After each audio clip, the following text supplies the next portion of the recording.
Alright, hello, hello, hello. I've got a mic and Ike in my mouth. Give me a moment. Hello and welcome to the Chart Stream. Welcome to a brand new playthrough here on Survival Horror Saturday, where we will be playing Alone in the Dark. The newly released remake of the original game from, like, the 80s. I think it was the 80s? When did that game come out? Come on. Alone in the Dark.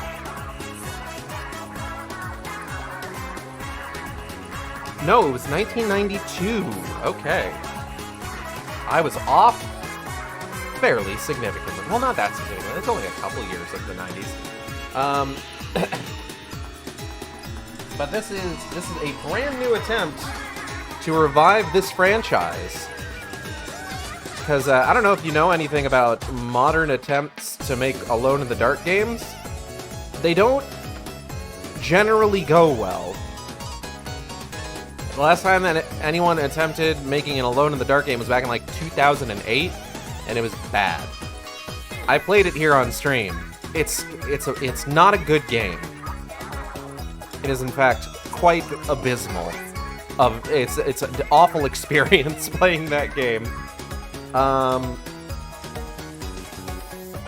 But with the recent surge in popularity of horror as a genre for video games, as well as a series of successful remakes for other franchises, namely Resident Evil and Dead Space, the good whoever it is that owns the Alone in the Dark trademark or copyright IP decided. Who the fuck made this game? Hold on. Is it? Oh, it's THQ Nordic. Oh, Embracer Group, of course. Fucking Embracer. Whatever. Anyway, they decided to try their hand at reviving the Alone in the Dark franchise. And me, I'm not one to deny a series like this its day to redeem itself. You know? Like, I'm the fucking guy. I'm the fucking guy who watched through the entire 50 Shades trilogy and then was really interested in seeing what the actors from that did next, because, you know, if you make it through the entire, if you have to be a part of a series like that, you deserve a W after that, I feel like. If you have to suffer through it, like, they were very, very upfront about suffering through it in interviews. Ugh. Excuse me. So here we are, playing Alone in the Dark. Where we've got David Harbour as Edward Carnby, and Jodie Comer as Emily Hartwood. This game has two characters to play as. And I don't know if who you play as affects how the game plays out or not, or how the story plays out. But we'll probably do 2 playthroughs of it. It wouldn't be the first time that I've done something like that, you know? Like, a lot of these, like, new, I've been doing this a lot, where I've been playing, like, oh hey, here's a reboot, or a remake, or a brand new sequel to a series, it's a survival horror game, something happens if you play through it a second time. Where it's just like, I did that with Dead Space, where we collected all the little marker fragments. I did that with Alan Wake 2 for the final draft mode. I've played through Resident Evil Remake twice. Once way back when I started streaming through the Jill campaign, and then again far more recently for the Chris campaign. So it wouldn't be out of the ordinary for me to do a second playthrough of this once we finish with our boy David Harbour. But yeah, I'm pretty excited about it. I'm pretty excited to get into it.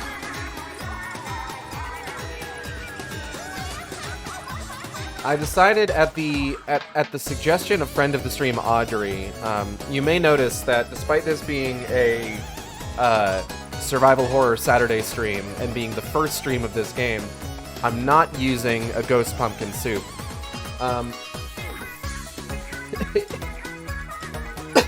Excuse me. If you've been to my stream before, you may know all about this, where I try to use a ghost pumpkin soup for the first stream of any horror game I play, just because I really like a ghost pumpkin soup. It's one of the standout tracks from Sonic Adventure 2. But there's a handful of SoundCloud rappers that use a ghost pumpkin.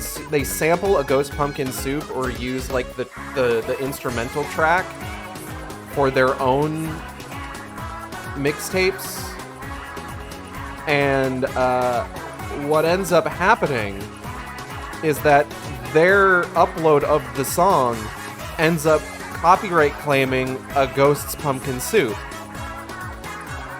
And it's just like, come on, guys. How does this even happen? How does this even happen?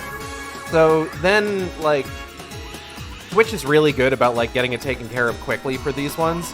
But, like, it always ends up being like, oh, hey, Twitch, I know you muted my audio because you think this song is playing, but, it's not. Can you unmute my VOD so I can upload this to YouTube, please?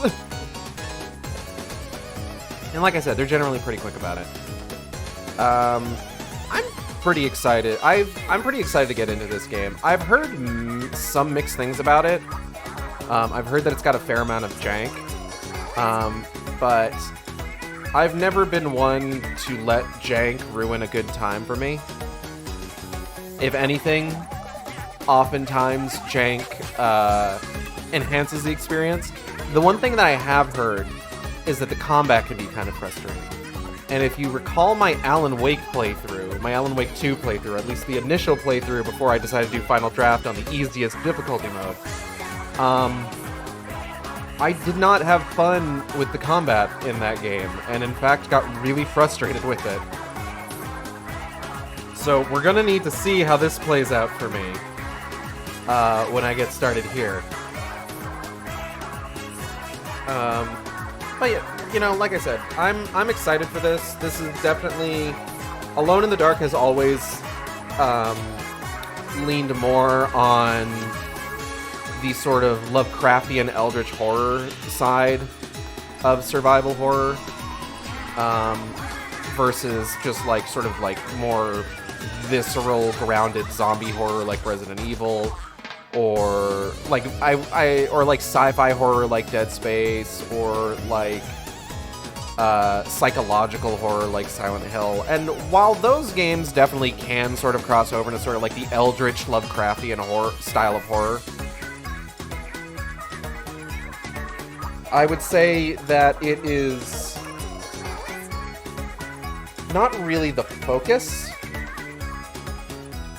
but I'm interested in seeing what Alone in the Dark does. And on that same note, I'm also interested in seeing where things go with Sinking City 2 when that releases, since that seems to be leaning in the same sort of direction. It's going to be very... I'm genuinely excited for Sinking City 2. Just because it's been such a long time since we've had like any kind of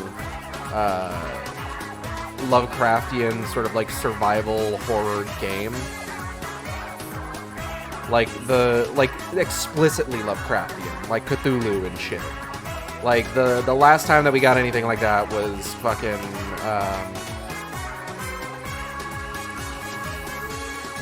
dark corners of the earth. Like in terms of like the big budget space, you know? Anyways, let's go ahead and get in there.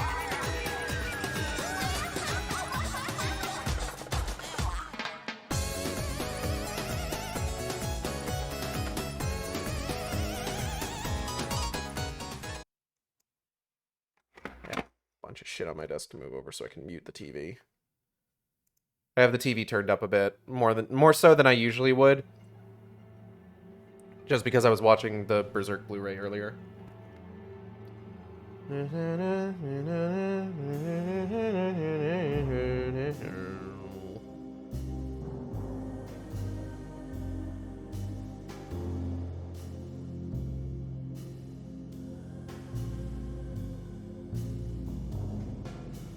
Hold on, I know I just said like, oh, let's get started, but now I'm checking Twitter. Alright, so, just to start with.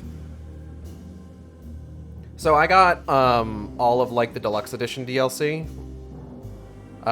because it's got stuff in it that I want. We're not going to be using any of these for the first stream. I want to start the stream by like looking at the game as it is intended. But we do have some vintage horror filters. We got an 8-bit filter, very similar to the one that is in Dead Space 3, which I love. I love that that's there. I like that as like a visual filter, is like sort of like the 8-bit like color grading. We've got letterbox, you know, for the cinematic experience. Classic noir, black and white. We got sepia tone. We're not gonna have any horror filters on. We've also got the Derceto 1992 character skins, which fucking voxelize those motherfuckers. Look at them. They look like shit. We're not going to use that on this stream. There's also a director's commentary, which I find very interesting. I love director's commentary in video games.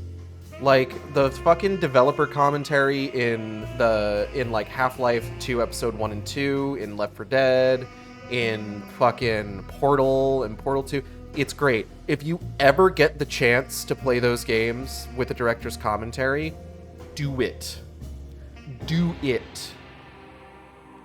The only thing that I haven't done is Half-Life 2 Lost Coast with a director's commentary. Let's make sure that we got everything the way we want it. Got subtitles on, subtitle size medium. It doesn't give you a preview for what the subtitles will look at each size, so we'll just go ahead and keep these on medium. There's a delete all saves. Deletes all saves and lagneapes? Don't know what that means.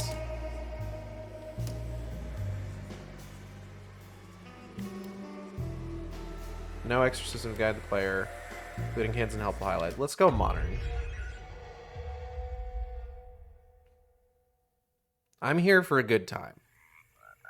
That is a fucking froge, if ever I seen one. Or it's a Todd. It could be either. Hey, is that a gator? Yeah, it's a gator.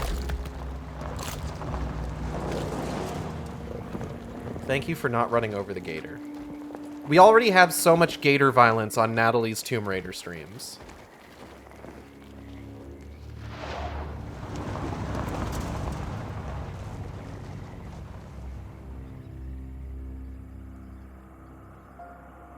Oh, hey, it's the opening to Resident Evil 7.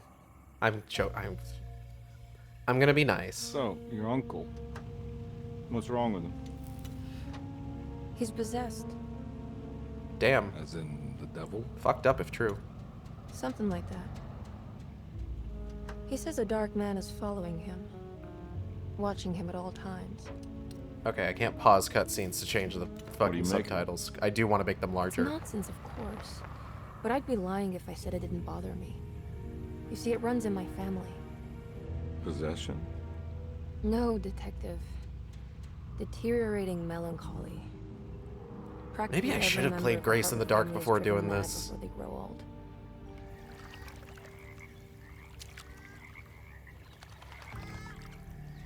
But Jeremy didn't kill himself. Is that why he's at your setup? Despite being convinced that he is truly possessed, he decided to put his last chips on Dr. Gray and his psychoanalysis, figuring he might stumble upon some cure.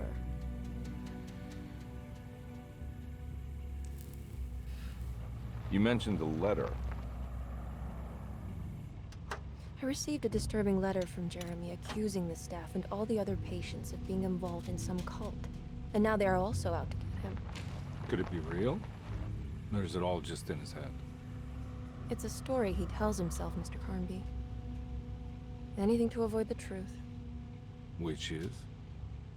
That we're all terribly insignificant. That people mean so very little to one another.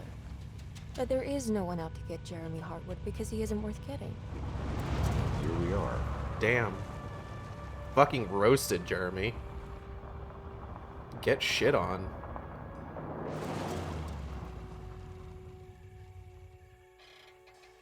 My uncle's not well, Mr. Carnby. I want to make sure he's all right. Then what's my part in this? You couldn't get a cab? I just wouldn't feel safe going alone.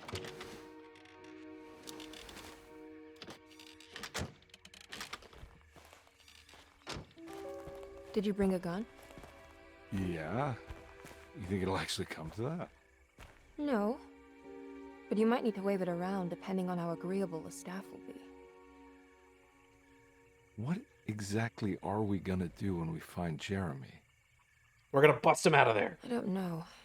Let's just find him first. This is a jailbreak. Or a psychiatric ward break. Choose your character. Edward Carnby. Emily Hartwood. I want to play as Hellboy. This is a Hellboy stream now. Well, Molly's not here, so it can't be a Hellboy stream. I gotta keep an eye out for when Web of Weird is gonna get a Hello? physical release. They announced that they were gonna do Hello? one. Looks abandoned. It can't be. There has to be someone around. Wait here. I'll go around back. I'm going to break and enter real quick. Don't worry about it.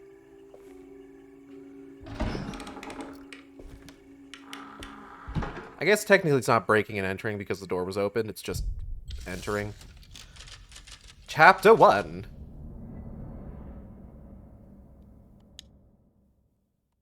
Okay, now immediately... large subtitles, please. Okay.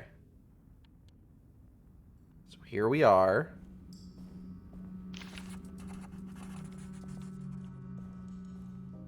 Look at this. You got physics? Yeah, you got a little bit of physics. You got some physics. You got physics? That is one heavy fucking stool. Hold on.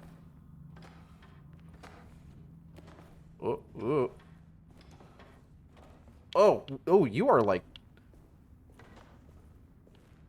You are... What is with you? Hold on. What the fuck is this stool made out of? Like locked in place or something, but like not completely.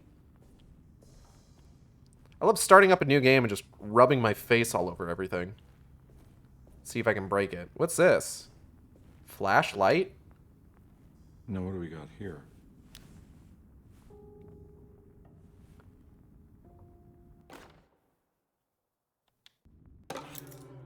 Ooh. Kitchen garden key.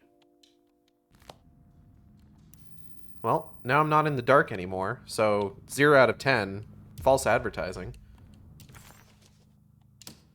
Edward Carnby, PI, Louisiana State Board for Private Investigator Examiners, license number 196692-LA, name Edward Carnby, address Decatur Street, New Orleans, parish, Orleans.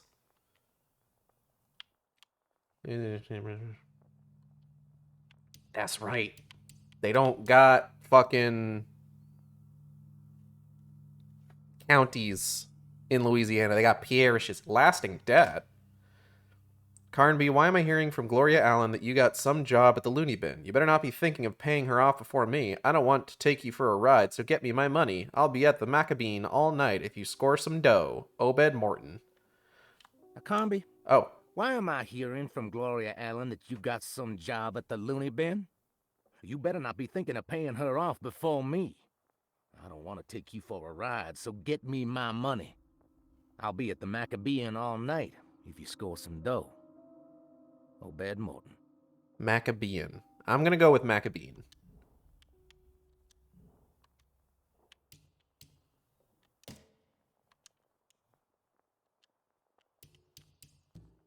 The fuck is a Lagny app? Vagabonds, A Goat Without Horns, A Great Depression, All the World's a Stage, 1,000 Young, Beast of Burden, Death of the Author, Dying with Dignity, Lost Children, Prisoner of Ice.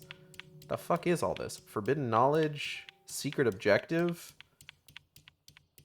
Unlocks the Shotgun Cabinet.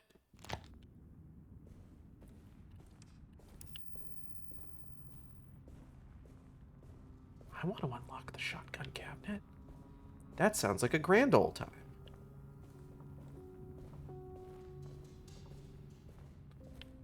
Can't believe they have just a button to press and it voice acts for you. Put me out of a fucking job.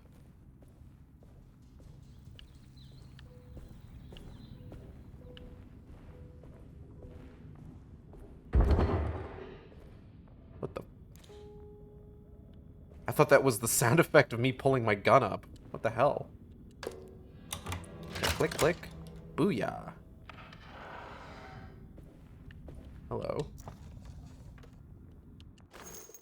Pistol bullets. They just got these lying around? What the? Someone's looking at me. Hello?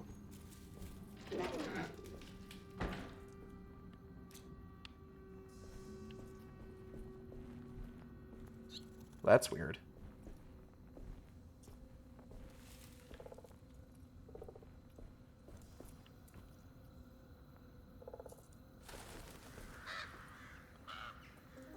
Okay, mood established. Nah, I'm not getting in there. Thanks, David Harbour.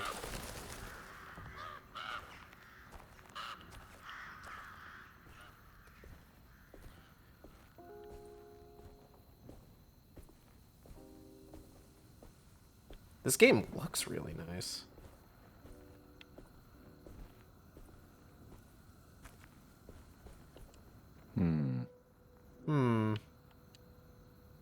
Something down there. I bet I need to find a bent needle and a few strands of hair, and I can get at it. I've been playing some Silent Hill 2 recently.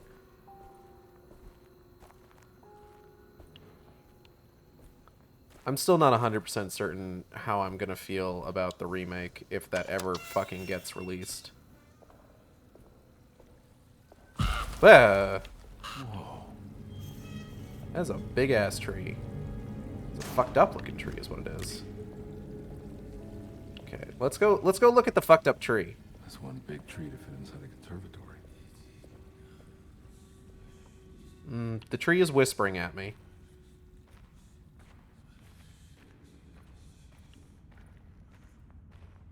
Huh?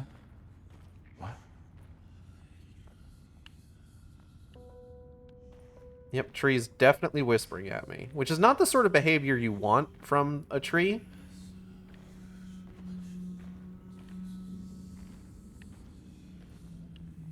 That's kind of the sort of thing you want to avoid with your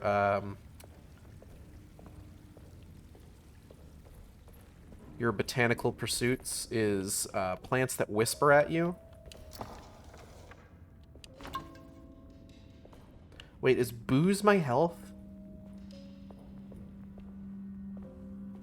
God, Carnby, could you be any more of a stereotypical PI?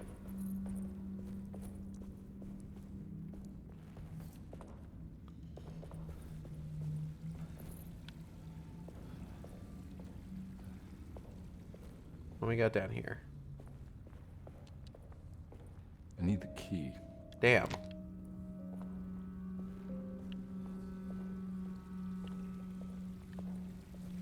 Where the fuck is the key? Let me check the fucked up tree again. Oh, hold up. Wow. Thanks, fucked up tree. Appreciate the help.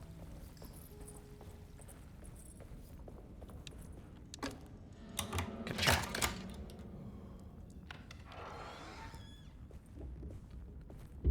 Hello? Better not be anything spooky in here. Welcome to Derceto. Don't mind if I do. God.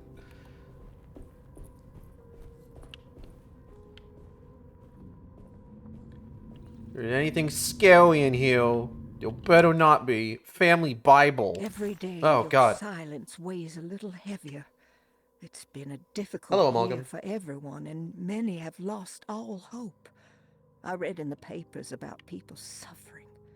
Pictures of That's a lot of dust-covered text. landscapes without a drop of water. I wish I knew if you were still tending the earth or if you had turned your back against us. I have started to look for help elsewhere. I pray you will tell me if I am going down a path that you find disagreeable. With help from Baptiste and Charlotte, I found comfort in the practice of the voodoo. Hoodoo. I have long been skeptical of that Caribbean cult, but it's been of good use to me. It seems all harmless in my book.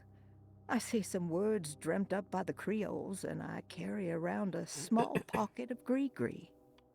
Nothing of this is mentioned in the Bible, of course, but the French Quarter priestess tells me it's all connected. She says the Christian God is just one more perspective on the creator of things. That's what I like to think, but the other way around, that the spirits of her faith are just aspects of you, our Heavenly Father. I am so grateful for the words you gave Mr. Hartwood. We will sing your praises at St. John's Eve. The world will be blessed soon again. Only the sacrifices of the Old Testament compare to your demands. Let it be the truth. A mother of earth, wood, and dirt. A mother of 1,000 young. Sacred sand, $1. Black cat oil, $1.50. Devil shoestrings, a quarter. That makes $2.75, madame. What was that you were telling the doctor? A goat without horns. What does that mean? Ah, you must have misheard me, madame. I said no such thing. Please, I know I don't look like any of you, but I'm devout. I'm ready to do what it takes. Do not be so eager to sacrifice the few things you have left, madame. Now, Oh, this is please, really just going, leave huh? my store. A goat without horns.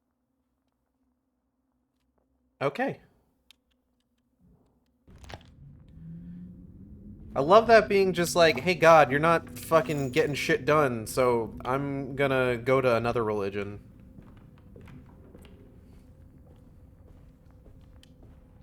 Imagine treating God like your cable company.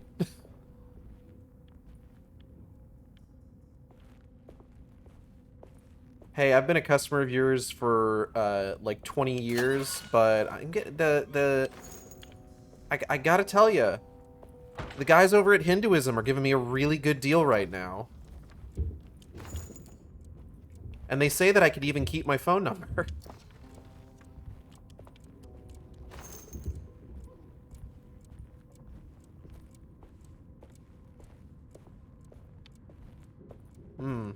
Goop.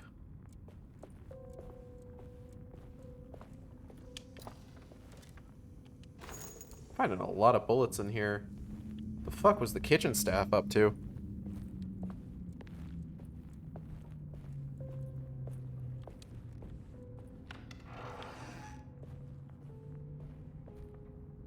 Oh, well, that's probably what they're up to.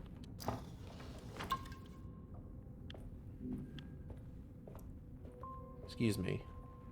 Excuse me. Rat poison. A Great Depression. Oh, God. What was that?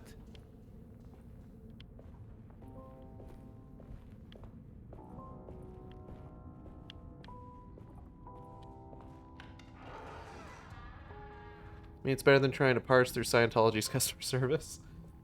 Some sets can't even be complete without playing both of Carnby's and Emily's campaign. Okay. So now I have a reason to play both. Hello.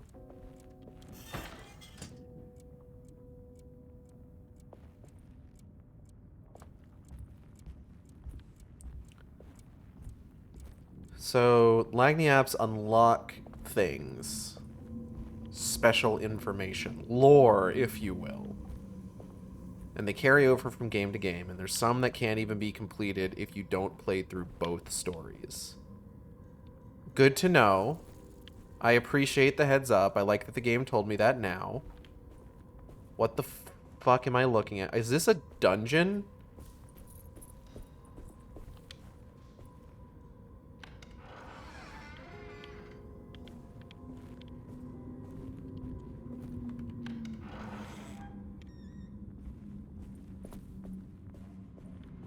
Why has this place got a dungeon? Sabotage. Please do not touch the boiler.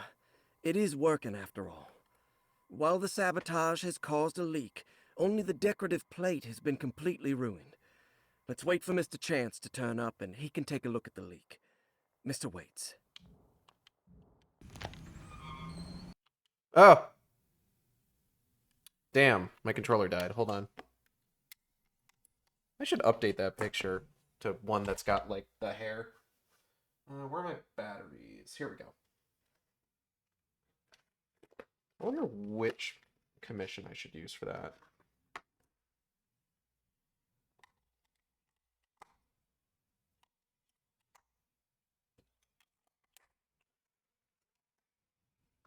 All right.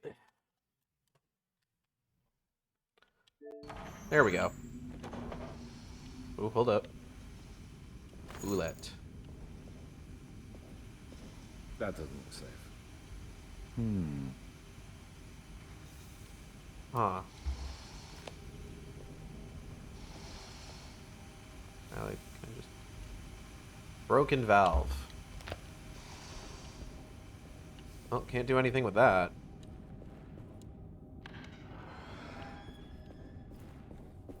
Can I go check out the fucking dungeon?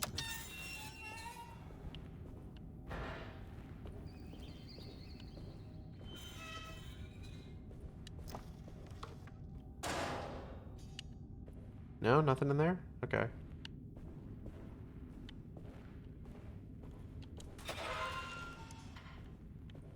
They may try to dress it up like a wine cellar, but I know what this is. This is a fucking dungeon. Hello, Audrey. Welcome. Streetcar ticket.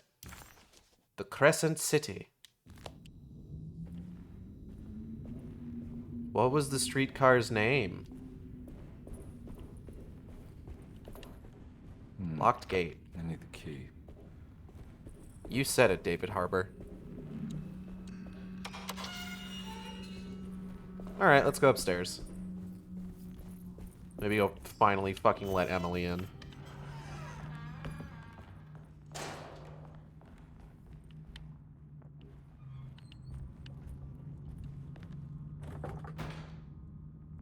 Locked? Oh, it's blocked. That must be what that icon means. Is this the door outside? No, this is the bathroom.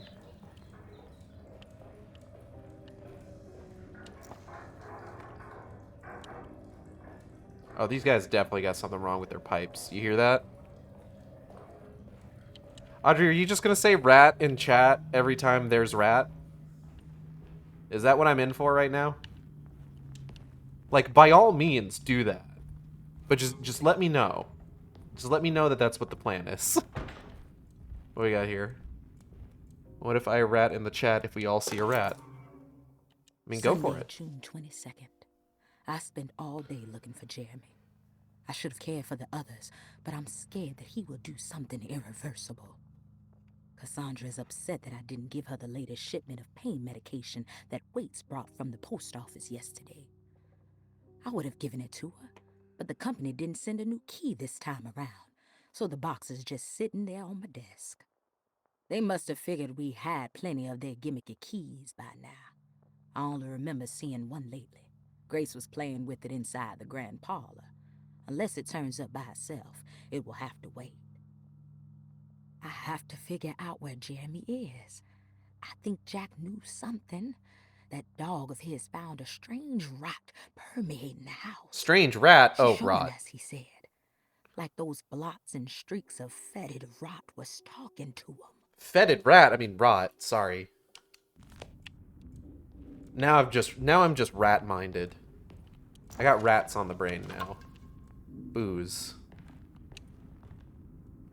What a weird box. Strange and fetid rats are the other game. Oh, right. A Plague Tale. Fun map. Nice. Ah, piazza. Good, I was getting hungry. Nice.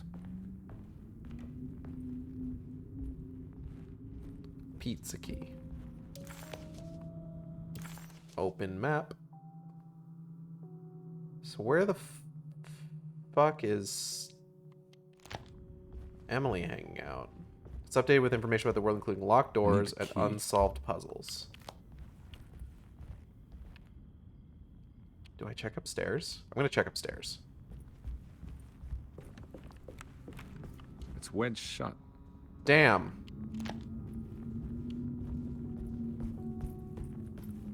What about this one? Is this open?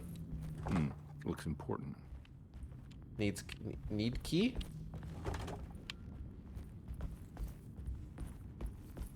Pizza key.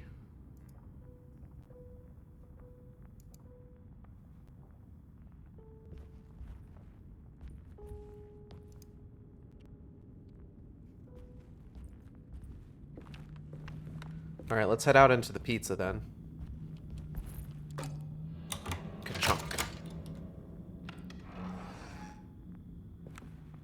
So far, could be darker, but I have been pretty alone this whole time. So, you know, it's batting 500.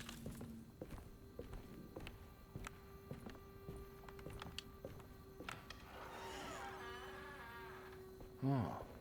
Bear.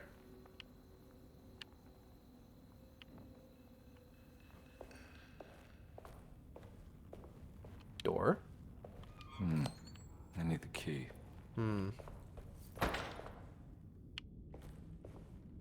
I need the key.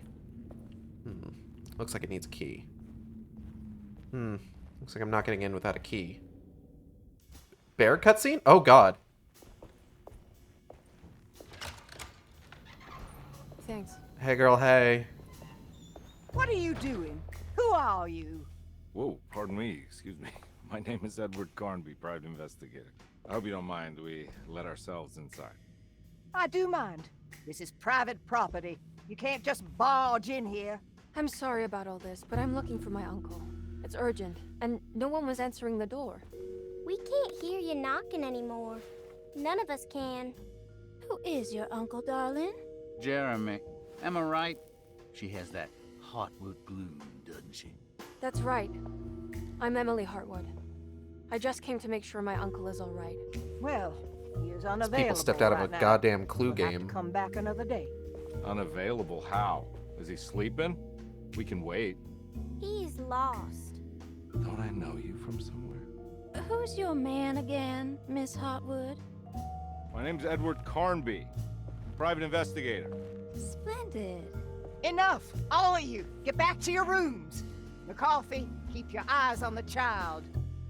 And you two, please leave immediately. Look, we're not here to cause any trouble. Just let us see the old man, satisfy the curiosity of my client here, and we'll be off. Jeremy has gone missing. There's Oh. no need to worry, but it might be some time before he turns No up. need to worry. The whole But, you know, staff he's is looking for him. missing. He ran off? I don't have time for any of this. Please, come back tomorrow. All right, in that case, we'll just wait in his room. You don't mind, do you? It's upstairs, right? Wait, you can't. Don't worry, we'll be discreet. In the corridor. It's the first door on your left. I'll tell Dr. Gray you're here. Excellent. Thank you, madam. Art.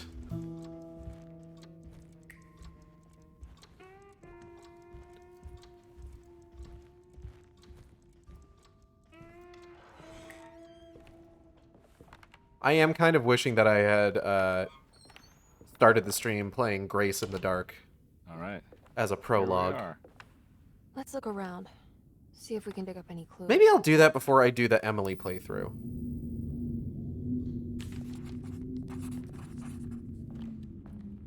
Locked steamer trunk.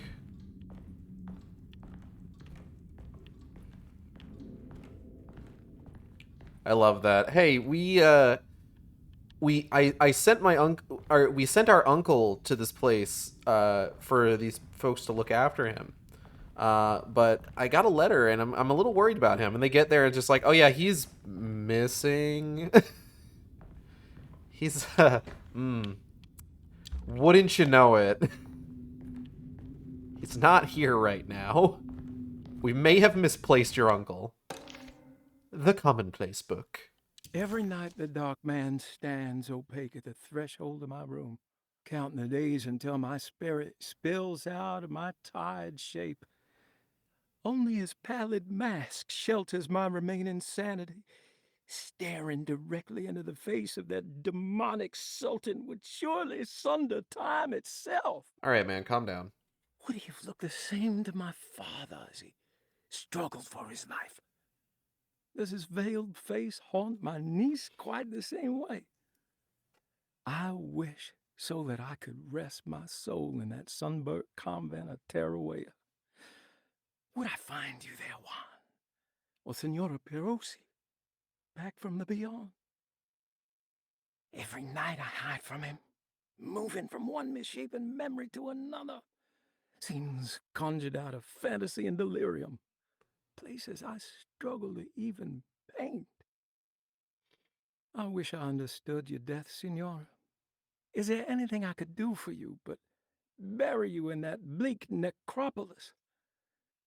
That triumphant chapel rising above the ledges and the oven vaults shall be your sepulchre, where you may rest, and I shall weep. Damn, that's some fucking like $10 words you got there. Oh, geez, there's more. How did you first come to understand such things, Senora? How did you know that the battered boil in the basement would lead me to Lafayette Cemetery? Or how the old upstairs clock with its astronomical motifs Welcome to the Shark Stream Book would take me to Club. that hateful mound outside of Claremont Harbor. Those are my memories, my past. Is there perhaps a chance, if ever so small, for me to see Teruel? Oh, I want that more than anything. Please, let my talisman take me there. Let me sit with Juan under his Bodhi tree. Despite having sold me that talisman, Miss Jackson, the voodoo priestess, revealed none of her secrets to me. That's why I had to travel to Tonka.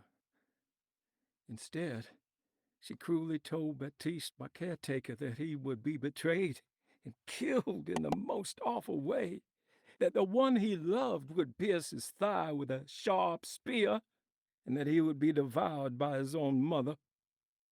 What a terrible thing to say.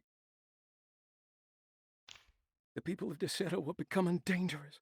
They do not understand what they are doing. I must do something to stop them.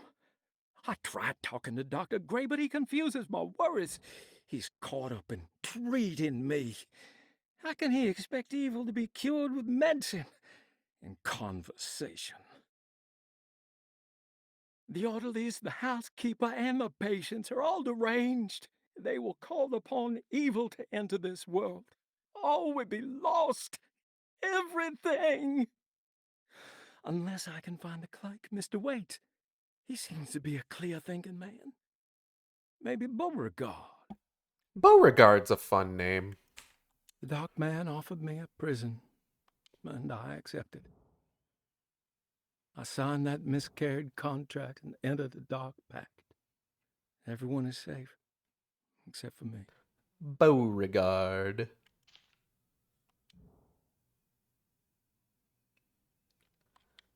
Damn, this dude was nuts. Anyway. Ooh! I got a fun little tile. I found a book full of peculiar notes. Have you heard of something called Tarawea? No. What's that? I might be reading too much into this, but I think it's the place he wants to go to. Oh, okay. Sounds like a clue. Very, oh, that's nice, honey, energy. That's nice. I'm glad to hear it. Okay, hold on.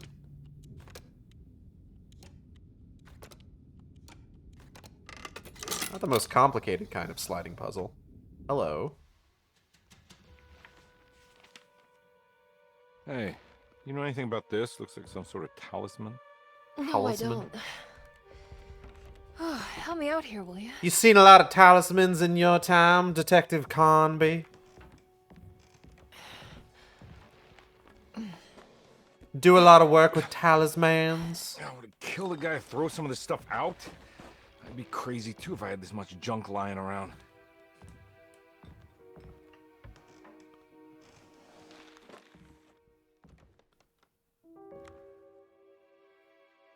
Yeah?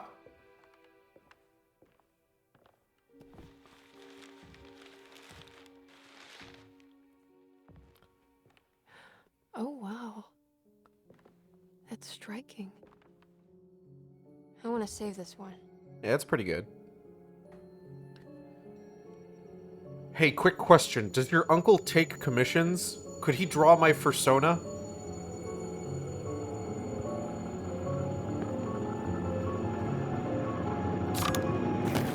Whoop.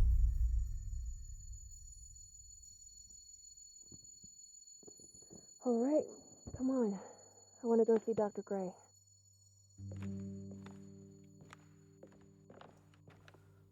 Come on, let's go. Yeah, I'm coming.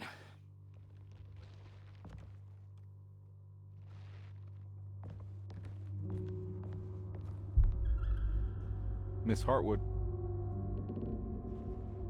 Emily?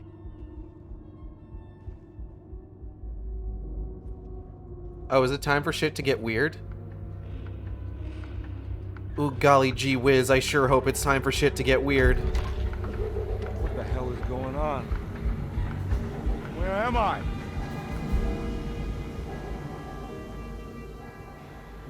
Well, this isn't Derceto House.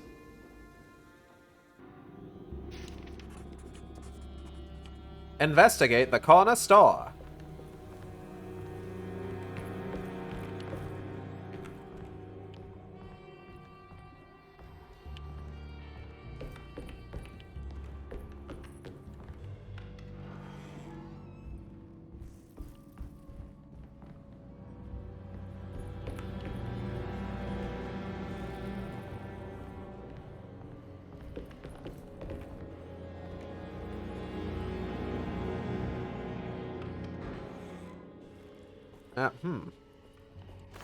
Roulette? Hey, what the fuck? Excuse me, sir. Could you point me to the corner store? Oh, shit!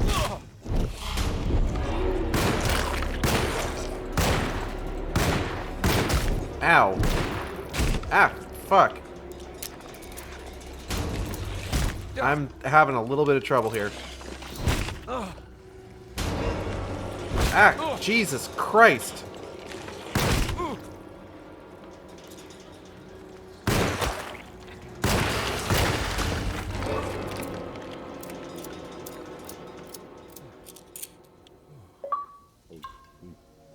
Okay.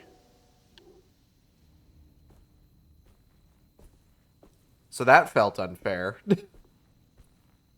Wasn't there a second guy? What happened to him?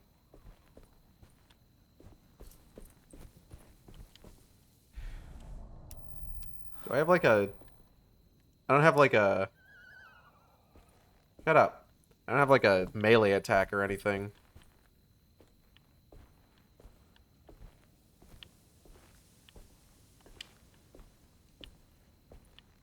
Okay, note to self. Check those corners.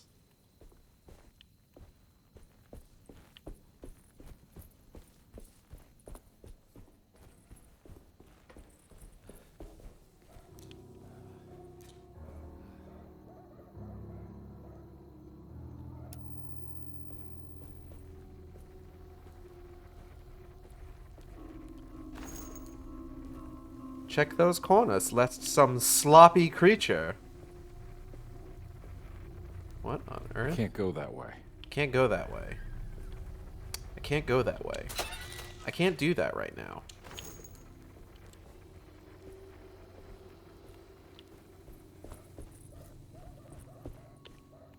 Looks like this needs a key. What the hell is going on? Items can be thrown at enemies or used to distract them. Oh.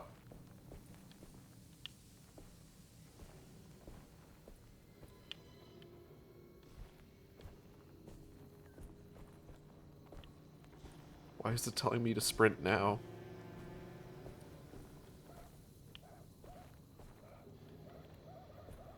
I don't like that it's telling me to sprint right now. That makes me nervous. Booze to heal myself.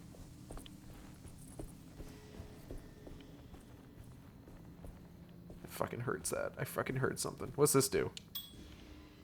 Tink. Hello? I can't go that way. Can't go that way. Thanks, Carnby.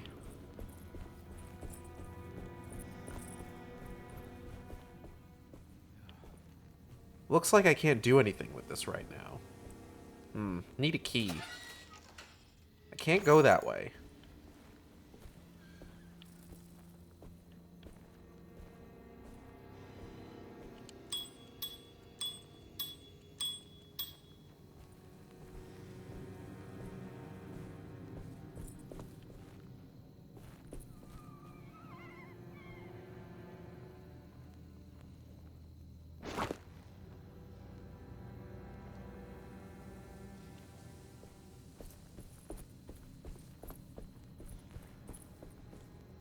There's just bricks laying on top of stuff. For me to throw.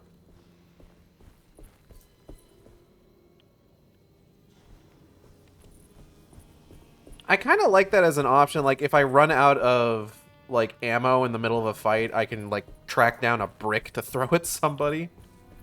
That's a lot of fun. Kind of gives me, Silent Hill Downpour vibes a little bit. I mean that in the best possible way. I need Locked the key. gate. Need the key. Can't go that way. Looks like I can't do this right now. Ooh, a hatchet.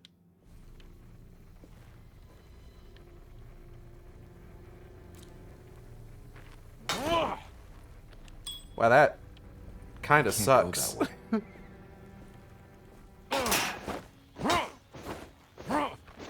Nobody better stand in front of me right now, I swear to God. Okay, maybe it'll be fine.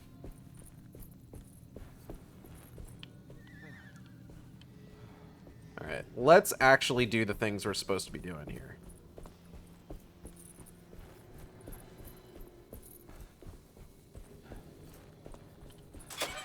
Progress the game, Queen. Hello. Nice. What the? Ah!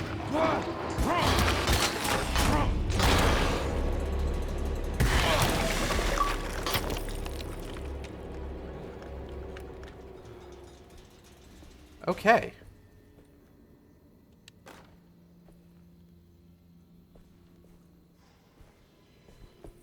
So weapons can, so melee weapons can break. So they are temporary.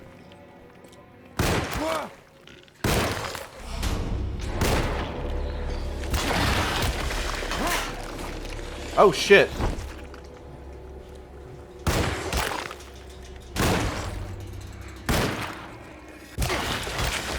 Get out of here, plant boy.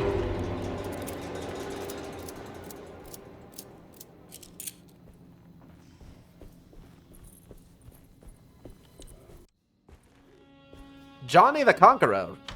Roots and medicine.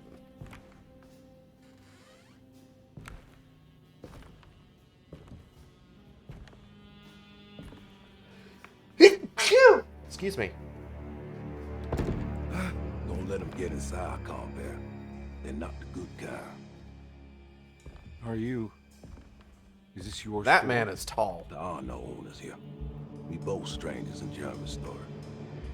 Jeremy did this. How? Packed with the dog man. Jeremy warned us, but we didn't think much of it. I'm Detective Edward Carnby. I was hired by Jeremy's niece to find him. Oh, yeah? How much she paying you? $150. She's sure getting her money's worth tonight. Are you a thinking man, carnbin? No, not if I can help it. You know, I think Jeremy's hiding in a way we can't find him. He has this juju necklace that guides him. The talisman? That's right. It's some magic charm he got from Miss Jackson down the street. The voodoo priestess? You know surprising things, carnbin. Yeah, the Mama Loa. Here, take the key. I locked the gate to save her place from all the ghouls and goblins getting inside. Maybe if you go there, you can find some clues to show you the way. Thanks. I'll have a look.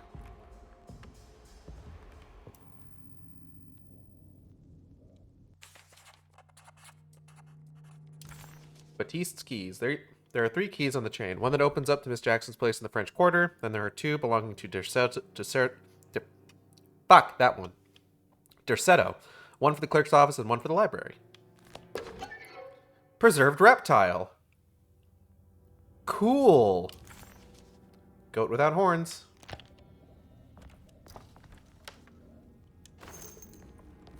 Fucked up pickled snake. Sorry, Miss Jackson. Ooh, I am 4 eels. Never meant to make your daughter cry. I am several fish and not a guy. What's over here? Huh? One moment.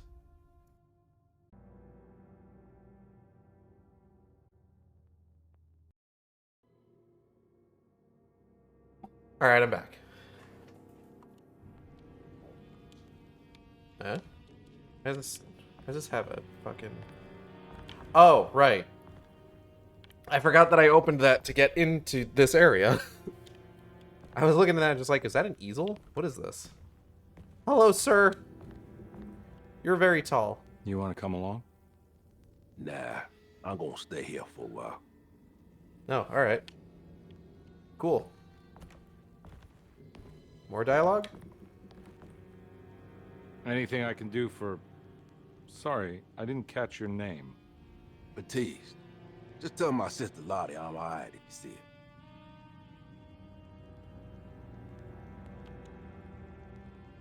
All right, I'm heading out. Be careful out there. Thanks, man. I was gonna say, if there's another option to, like, talk to him again, after I've already been like, alright, I'm heading out. Like, there's a part of me that's, like, sitting here thinking, like, I want him to say, don't you have someplace you gotta go? Fucking get out of here. Leave. I'm a little sad that I didn't meet, Johnny the Conqueror.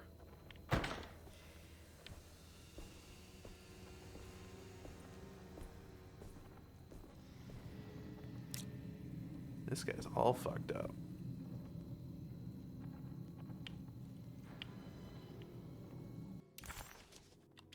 Do I have a map of this area? Your map is of no use here. Damn, alright. Oh, what in the... God damn, what is that?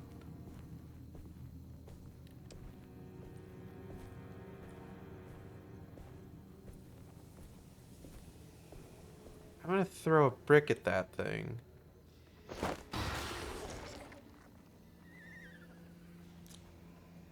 Ah!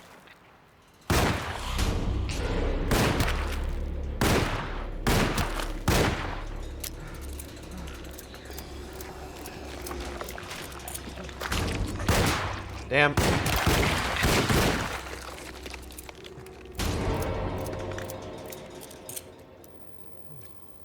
Jesus. Look at that. Like a fucking hive of grubs attached to like a pair of skeletons. That's fucked up and weird. I love it. All right, let's go.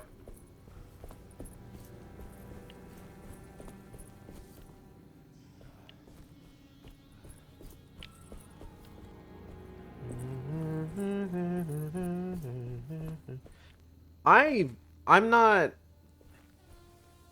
Alone in the Dark isn't really a series that I have a whole lot of experience with. So I don't generally know what the overall, like, aesthetic and design of the series is supposed to be like.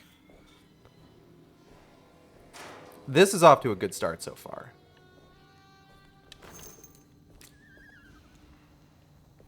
I'm hearing like a weird horse in the distance or something. I don't know what that is.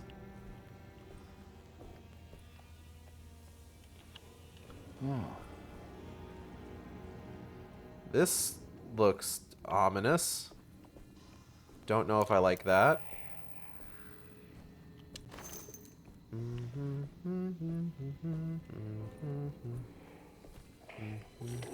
What the goddamn? Oh shit!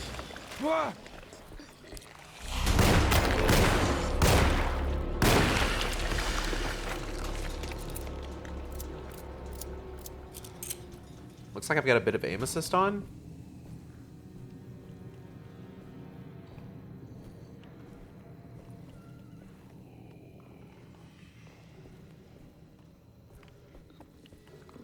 Oh, that's what I'm hearing.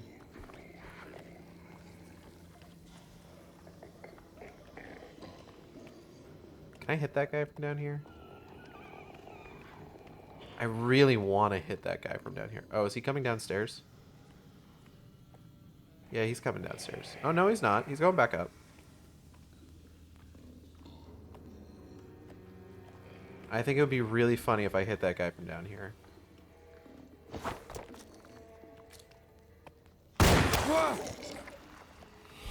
I shot him from down here. I can feel pretty good about that. Yeah. Oh, God, I am so sorry. I didn't realize that had fire in it. Are you okay? I'm kidding. I don't actually care.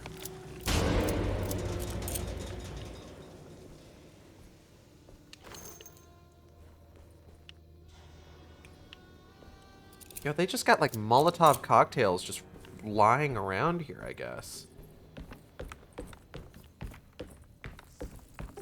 Oh, God! My weapon broke. Did it? How would you announce that? Ah, my weapon broke. Oh no, the weapon.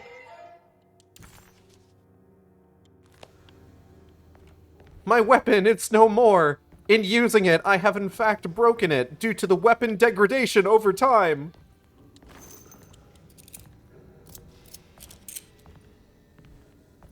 You know, I'm giving him a lot of shit for, like, just announcing everything that happens out loud. But, like, I do that. I do that unironically. I recognize this place. It's Miss Jackson's seance parlor.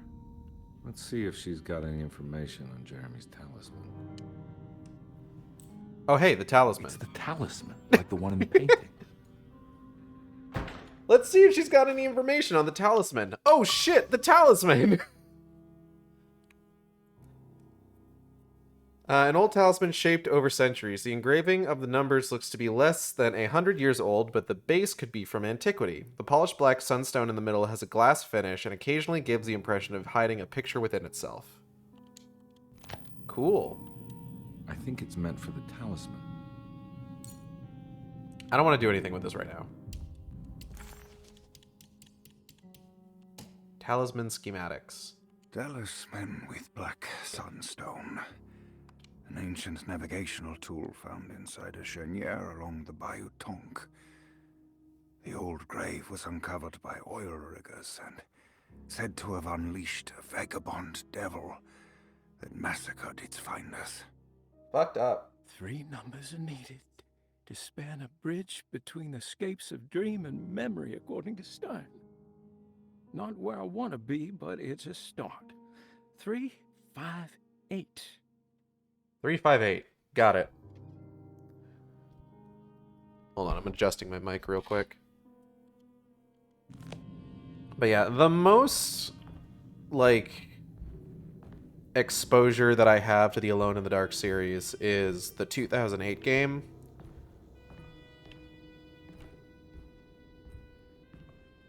Which I did play through to completion on stream. It wasn't good. I would like to open this door. Can I? Why is it not letting me? Okay. I guess we have to do the talisman thing. I think it needs numbers, like coordinates. Maybe there's something in Jeremy's notes. Okay, hold on. Let me...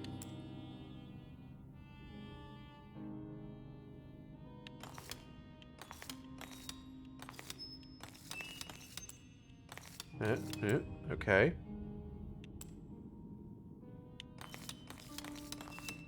Three, 5, 8.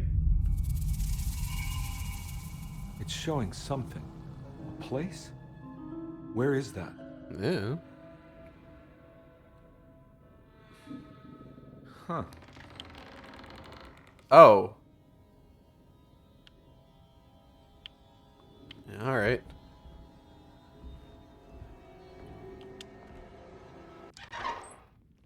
Detective, I was wondering when you were going to show up. Mrs. Thompson told me you were here. I understand you are working for Jeremy Hartwood's niece. Yeah, I guess so. I mean, you're not wrong. We came here for her uncle. I just didn't expect... I didn't expect this. You are Dr. Gray, right? That's right. You don't happen to have some identification, Detective.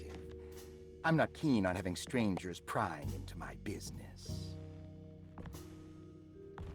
Oh, Detective Edward Carnby, Decatur Street, New Orleans. Enjoying the Vieux Carré, Detective? Those old French quarters, the voodoo people, the gangsters. I'm sure you live an exciting life. Well, that's not quite like the stories, Doc. Just trying to make a living. Aren't we all making a living? Well, welcome to Deseto, Detective. I hope your time here will be useful. Now, what can I do for you? Why don't you tell me where I can find Jeremy Hartwood? Why wouldn't that make for a short visit? I wish I could tell you, but I'm afraid I don't know. Could this guy A be, drink, Detective? like, any more suspicious? Oh, you do belong in the French quarters, Detective. Armagnac or cognac? You know, just give me the cheap stuff. I'm not much of a connoisseur. Having low standards is not a virtue, Detective. Let me see if I can broaden your perspective. With this poison. What did you say? I wouldn't Nothing. want to go into details about his condition. Doctor-patient confidentiality. I'm sure you understand. I don't. Sure. But he is crazy. And he's gone missing. Why? Here. Try this. It's to die for. Ooh, it's good. Got a bite? It's called a sidecar. The trick is not to be afraid of the tartness of the lemon. Then, for goodness sake, don't overdo the triple sec. Okay. What can you tell me about Jeremy? Well, let me think. He is an anxious man, constantly worried about events not presenting themselves according to his model of predestination. He complains about things not being carried out in the right order, and that some things simply shouldn't be. Is any of this helpful to you? Not really. I was hoping for some direction where to look next. I'm sorry. I have nothing for you then. You should talk to my orderlies. They have been looking for him for a while now. I'm sure they would appreciate your help. Cool. Yeah, this I ran door's into not the gonna beast lead me earlier. into a nightmare dimension, is it? Think of it, he might have given me a lead. Oh, excellent. So your investigation is already underway. I'm gonna go, but I'm sure we'll meet again. Sip. Looking forward to it. Safe returns. It's just, can you... he's so clearly hiding something. Like, you don't use a voice like that with inflections like that if you're not 100% like doing something super evil behind the scenes. How did you... Where did you go? Long story. I was just talking to Dr. Gray. You disappeared. So we're just not going to talk about... It's not what you think. Have you found anything strange going on here? Yes. Everyone is being incredibly evasive and I can't figure out why. No, I mean something you can't explain. Paranormal, even. Detective, I really need you to get yourself together. I can't do this alone. Forget it. I'll figure it out. Is paranormal a word that they would have known in like the 19-whatevers? You want to come see Dr. Gray? No, I want to try something. With this talisman, I think I can follow Jeremy to the place he mentioned in the book. What was the name? Do you remember something Spanish? Tarawea. Yeah, that's where I need to go. Detective, are you gonna be all right? No. Yeah. Absolutely Of not. course. Go talk to Dr. Gray. We'll rendezvous later.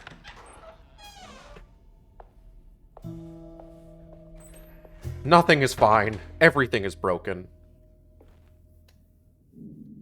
I may be teleporting. This talisman brought me back from the French Quarter in the blink of an eye. If Jeremy can travel so easily, then he could be hiding anywhere, even Tarawea. If he can do it, so can I. I just need to figure out how the talisman works. All things considered, he is taking this remarkably well. It's just like, oh hey, you teleported. No shit? Cool, can't wait to do it again. Ding dong. Oh, sick. I didn't expect that to work. Saw your notice in the boiler room. You should know Mr. Chance won't be coming back. I got no business being in there myself, but you can take a valve from the wine cellar if you want to try to stop the steam pouring out. Be careful. Wine cellar. Got it.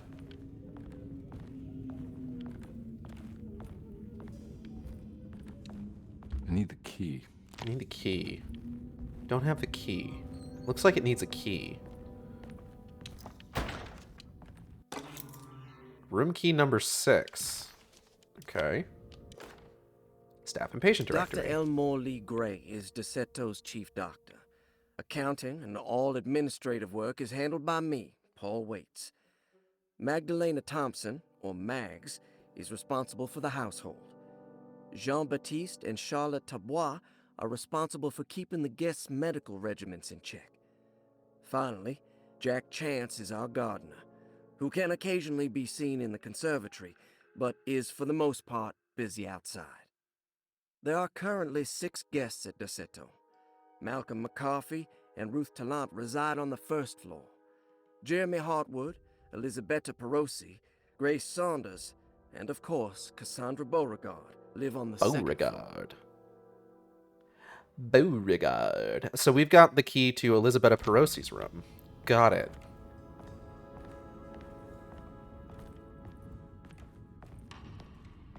Ooh, funny safe. There's no way I can get into this thing. Better leave it alone.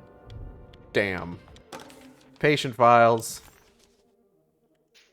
Oh, okay, here we go. Cassandra Beauregard, the beloved author.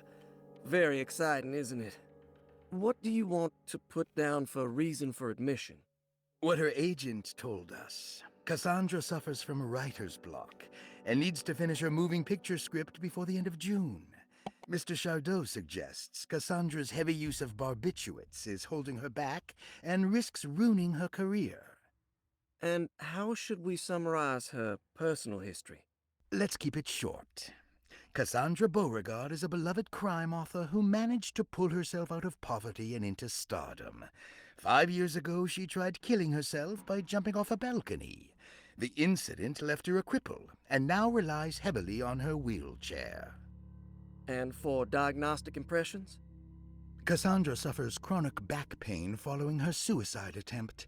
She self-administers morphine to keep herself ambulant, but has become addicted and the desired effect is now lost. The drug abuse clouds her mind, and she is unable to focus on real life. To save herself from this insight, she instead makes up stories to fill out the gaps in her own thought process, resembling the Korsakoff syndrome. Oh, bravo, Doctor. How will you treat her? First of all, she needs to be weaned from her drug addiction, and hopefully it will resolve her compulsive lying. Then look into permanently numbing her pain in her back through surgery. Finally, deal with her suicidal thoughts. Fantastic. With such a short time before June, I really hope she gets better soon. We will do what we can. I'm torn a little bit on this method of reading these documents out loud, where it's not just straight dictation about what's on the page. It's almost like this little skit about, in some cases, about like what is the process of actually writing the document. It's neat, but also like some of these things aren't said. All right, let's learn about Grace. Grace Saunders, 11 years old. Reason for admission? The mother insists on strict supervision by a proper gentleman to avoid further perversion of Grace's adolescence. Personal history? Grace's family possesses modest wealth and status. Her childhood seems ordinary, spending most of her time with private teachers and family friends. Grace's father recently passed away, leaving her mother the sole caregiver. And diagnostic impressions? Grace has trouble dealing with her father's death. She is willingly suppressing her feelings on the matter and isn't properly acknowledging the trauma she suffered. Any planned treatment? Grace needs nothing out of the ordinary. She simply needs parental guidance. Eventually, we can work on her feelings toward her father. Thank you, Doctor. I'll finish the paperwork and get her installed. Malcolm McCarthy, 54 years of age. Reason for admission? McCarthy admitted himself to Dorsetto, stating simply that he needs some damn rest. And personal history. I feel that. McCarthy claims he used to work as a lawyer in Baton Rouge, but says he can't go into details because of some legal dispute. His background remains largely a mystery, except for the occasional clue that he drops in conversation. Huh. And diagnostic impressions? McCarthy is an anxious man and an alcoholic. He often tells half-truths due to some deep-seated inability to trust other people. And how will you treat that? McCarthy will take some time to open up. Spending time with Jack's dog or the child should be good for him. Their harmless nature will help build his sense of trust. Thank you, Doctor. I too wish I could just walk into a place and be like, hey, I need a fucking break, man. And they'll just admit me. Elisabetta Perosi, 33 years old? What should I put down as reason for admission? Well, Perosi broke into Dorsetto and was found wandering the grand parlor. She was confused and suffered partial amnesia. She insisted she belonged here and offered to pay for her stay. Right. What do you make of her story? Perosi claims to have been a member of the Astarte artist colony some 20 years ago, a claim that seems contrafactual due to her young age. She looks to be and even thinks she is 33 years of age. That would make her a child at the time. It seems fair to say that Perosi's story is untrue, deliberately so or not. Diagnostic impressions? Do you have anything? Perosi's story is peculiar, because she retracted her story about the artist colony. She no longer claims to be the same person as Elisabetta Perosi. However, my staff's research has confirmed there was a Perosi at that time who was in her early 30s. I suppose this case will take some time to investigate. How will you go about it? I wanted to contact the real Perosi, but it seems the whole colony disappeared one night. September 29th, 1915, during a hurricane. I will have to take it slow. and figure out what this spell of impersonation could have been. Oh, I'm sure it will all clear up eventually. Thank you, Doctor. I'm assuming that she is time displaced. Ruth Talon, 29 years of age. Reason for admission? Ruth's father wishes that his daughter be removed from New Orleans nightlife for the foreseeable future. He fears that her overly free spirit is tarnishing the family's reputation. Sounds simple enough. Personal history? Ruth comes from considerable wealth. Her family owns several hotels and restaurants. Unlike the rest of the family, her sense of adventure has taken her around the world, including France during the Great War as a photojournalist. The last decade, she has provoked many rumors of being a debauched flapper, bordering on nymphomania. And diagnostic impressions? Despite her father's frivolous reasons for her to be admitted, Ruth does seem to provide an interesting case. She is refreshingly open and doesn't shy away from talking about her life during the war or her continuous celebration after returning to the States. She is admittedly a sexual deviant and feels no remorse. And her treatment plan? Simply staying at Derceto should do wonders for Ruth. If not, at least for her family's reputation. Ruth doesn't need to change, but with therapy I might be able to share with her some sympathy towards her family. I doubt she will settle down and become as dull as the rest of them, but at least she might try to be more discreet in the future. Looks like all the patients are accounted for, except for Jeremy. She fucks hard and puts them away wet. What we got here? Rorschach. When it makes you worse. Cool. Alright, where to now? We wanted to... it said to go to the boiler room, right? Broken plates. Paul, you're right about the plates on the boiler and the clock. They have been sabotaged, and I think I know who did it. They have something to do with Jeremy's episodes and how he seems to disappear at night. Right now, it's important that you keep an eye out for any of the pieces. I want to find out if I can repair the plates. Let me know if you find any of them. Lottie. Tell Lottie to take a look at the well in the kitchen garden. Well in the kitchen garden. Got it.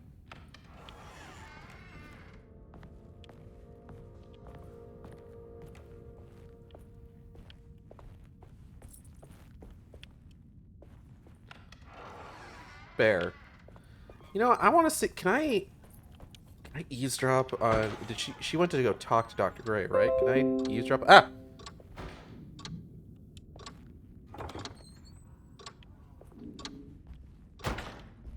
Sorry, OneDrive does this thing where it's just like, hey, did you want to take a look at things you've uploaded on this day and years past? It's just like, here's a screenshot from the 2005 Doom film. And I'm just like, thanks, man. I definitely wanted to see that right now. Oh. What the fuck? Where the fuck is that coming from? Don't do that. I'm gonna go upstairs. This fucked up looking art. Oh. Yeah? You got anything else to add? Fucked up statues? It's stained. Looks like some kind of rot. This must be the clock that Jeremy wrote about in the commonplace book. Huh. Looks like the plate that held the talisman in the seance room. But it's broken and missing some pieces. Damn. Unfortunate. Oh well. We tried. Oh, might as well leave, I guess. Oh. Yeah, sorry, Detective. Didn't mean to obstruct justice or anything. That's fine. You know, I'm... Well, now you are obstructing justice. Case of a missing person. I was wondering if you've seen Grace, girl about yay high. Can't say that I have. Why are you asking? Well, I'm looking for her. Is she in trouble? No. She's just hiding somewhere. We can't have a rascal like that running around unchecked at a time like this, you understand? Well, I haven't seen her. Well, Hello, Ganon. let me know if you find her. I'll be around. I'll keep an eye out for your man, Jeremy. You scratch my back, detective, and I'll scratch yours. I'm not scratching anyone's back. Don't be weird.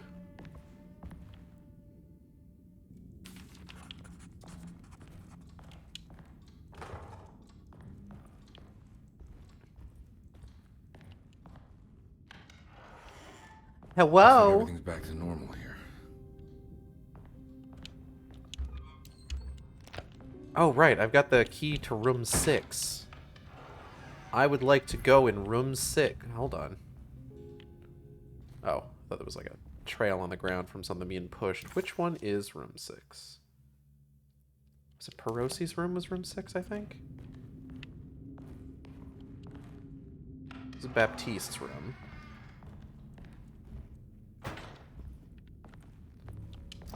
Very sparse.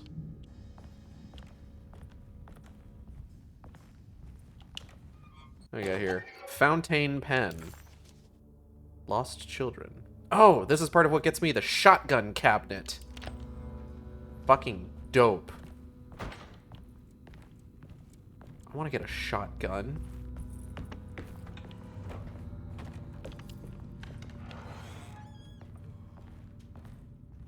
It's a funny box. Funny box don't got nothing. Bigger funny box. Bigger funny box still don't got nothing. Oh, bugs.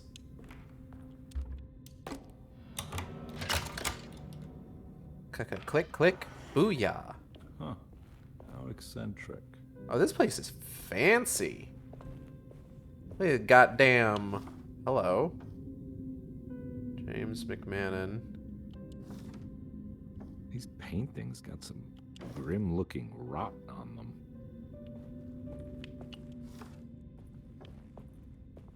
William Argis, Franklin Mosig. Brian Gumfrey.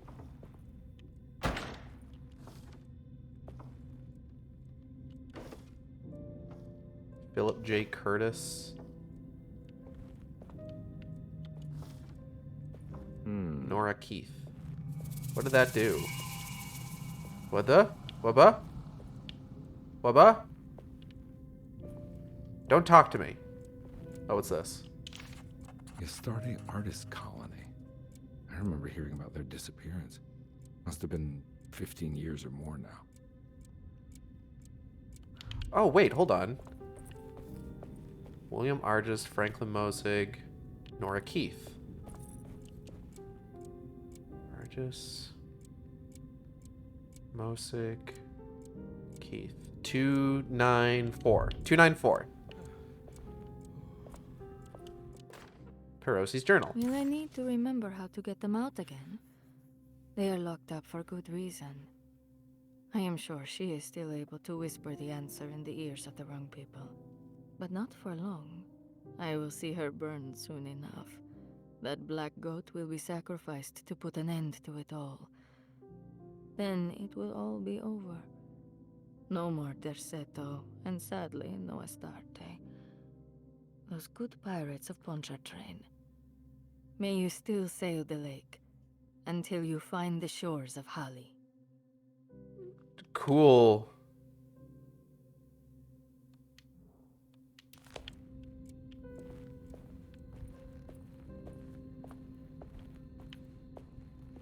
Yeah, I already did that. It's 294. What are these symbols? Looks like alchemy or star constellations. Okay, hold on.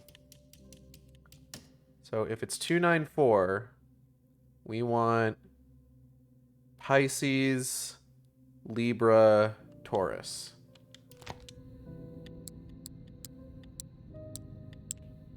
Pisces, Libra, Taurus. Bazinga! Got it. Oh, sick. Piece of larger decorative plate has a dark and burnt quality.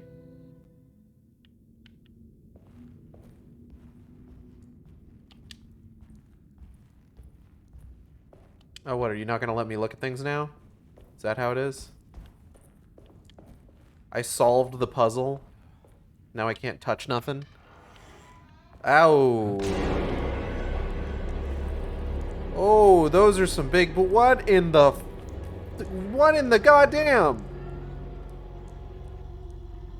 No, something's not right about this at all. Oh, ugh. Hate that.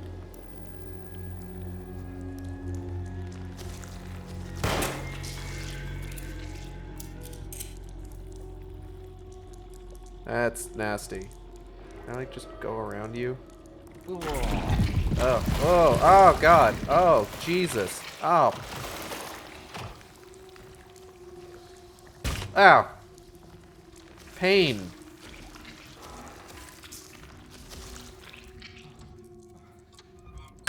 Whatever. The fuck? What happened? Everything's normal again? Right. Sure, let's go with that. Da da da da.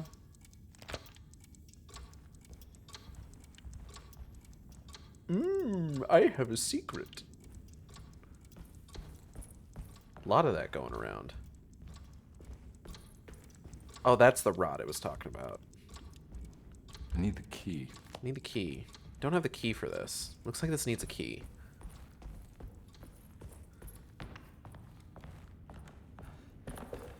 Bear.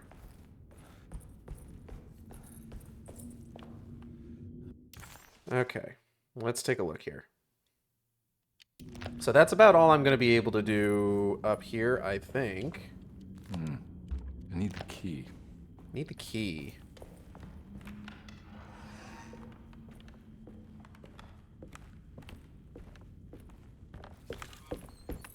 What the hell was that? Fucking noises, God. Try the keys you got from Baptiste.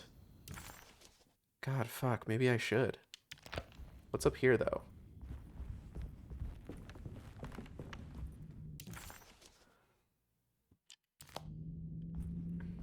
It's wedged shut.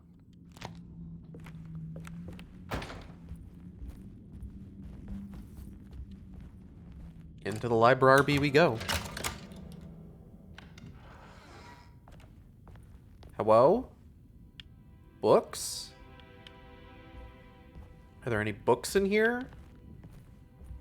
There better be. What's this? Lost Plantations of Louisiana. Lost Plantations of Louisiana.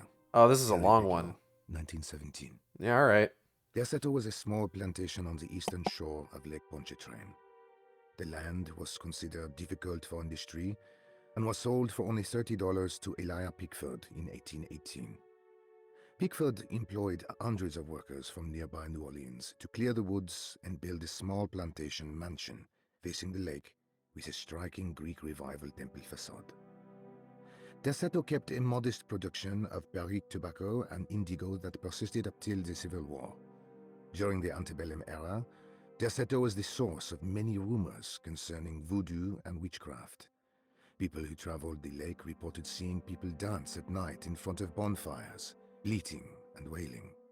On June 17, 1862, Captain J.W. Norton of the Union Army recounts leading a raiding party from ships anchored in Lake Pontchartrain in order to seize control of Deseto and free the slaves working there. The captain was surprised to find the workers fighting back with unprecedented zeal. Norton's account describes these men and women as enraged with fanaticism. Pickford reportedly tried to placate the raiders, but was shot in the confusion. Captain Norton left the mansion burning and retreated to his ships with his men. Deseto was left in ruins for several decades. The ownership of the land was long disputed and returned to the Ledoux family in 1901. Several police reports were filed during the following years as the Ledoux tried to get rid of a camp of squatters on their land. The police made several visits to remove the trespassers, but the people kept returning. On November 1st, 1907, Inspector Leras of the police charged a deadly attack in order to save several children kidnapped by the squatters. Many were killed, and even more were jailed. The following year, Ledoux rebuilt Deseto, incorporating the surviving stone foundation and adding a magnificent wrought iron conservatory. The farmland had been reclaimed by the surrounding woods, so it was no longer profitable to use as a plantation. Instead, the house was turned into an artist's colony. The Astarte Artist Colony was a successful group of artists, including figures such as painter Heinrich Cassel and poet Nora Keith. The group was also known for their beloved Mardi Gras crew called the Pirates of Pontchartrain. On September 29, 1915, a tropical hurricane tore through Louisiana, causing Lake Pontchartrain to flood New Orleans. Due to the remote location of Deseto, it took almost 2 weeks for outsiders to learn that the artist's colony was abandoned. The 12 residing artists had all vanished without a trace. The empty mansion of Deseto still stands on the shore of Lake Pontchartrain, with much of its temple facade intact. The Ledoux family currently has no intention of repairing the house. Damn. It sucks that that happened, or congratulations, I guess. I don't know, whichever.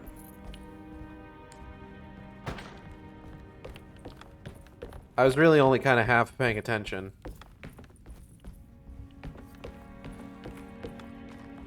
Cool lore. Document's a little long in the tooth. Gun. Ooh. Man, David Harbour's little... Ooh. Someone was playing solitaire. Whoa, God, what the fuck? What in the goddamn...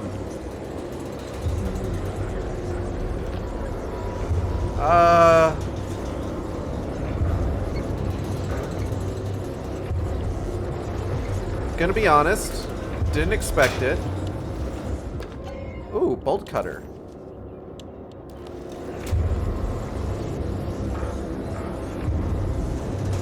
Ugh, icky gooey.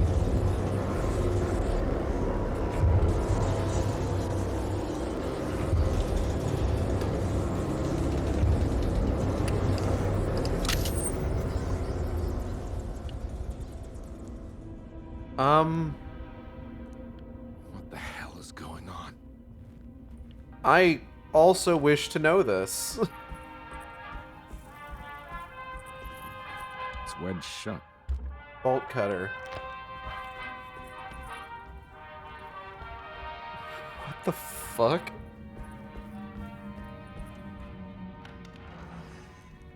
Ah, big fucked up tree. I've missed you.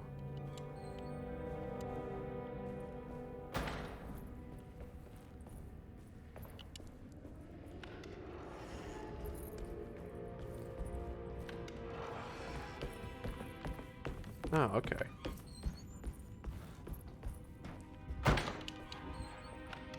It's such a weird... Like, I get that there's, like... fucked up eldritch shit happening right now, but that was such a weird thing to just do all of a sudden.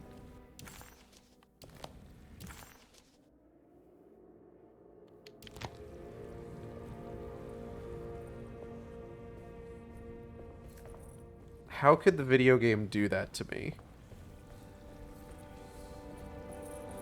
You still got whispers?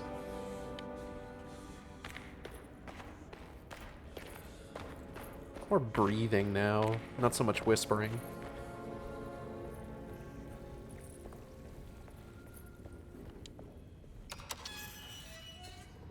Birds.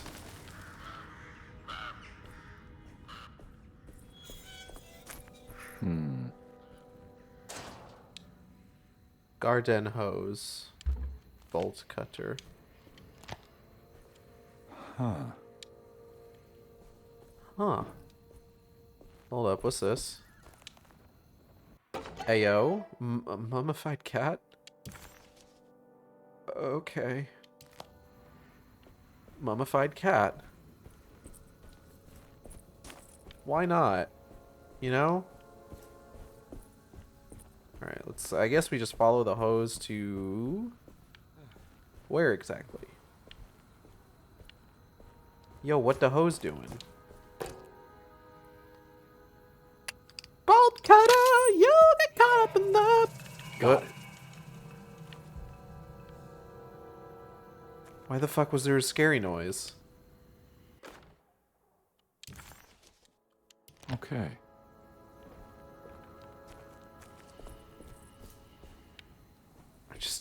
I'm gonna be fucking flipping my goddamn lid every time now. Water hose. I gotta turn it on now.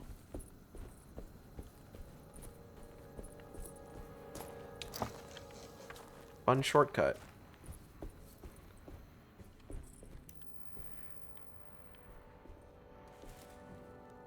Oh, hello again.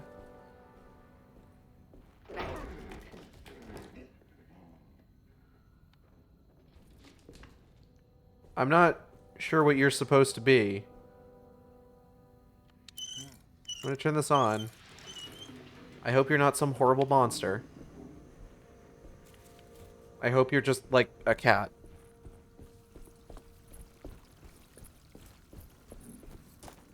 Da-da-da-da. Hooray!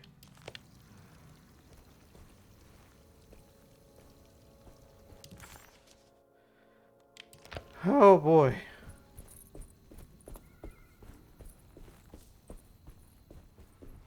I came in this way, didn't I? Oh shit, it's locked. Okay. Hi there, spooky eyes. Hope you're doing well. Love you, spooky eyes.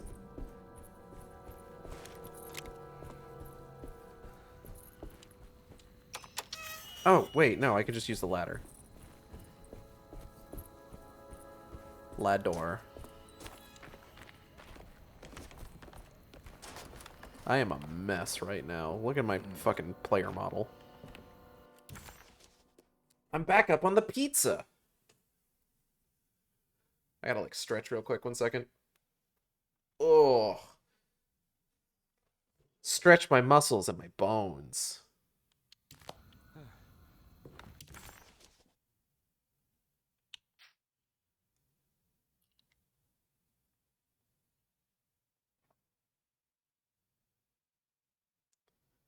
I guess there's a puzzle in like Dr. Gray's part. Oh no, that's in the gallery. That's a puzzle I can solve. Okay.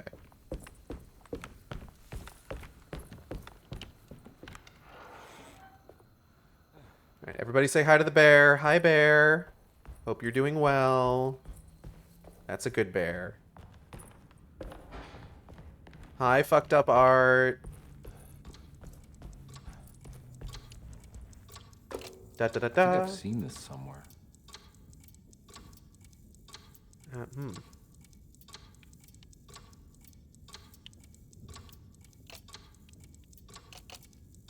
No, I mean, rotate it. God. No. No. You're right here, though. Right here? Aha.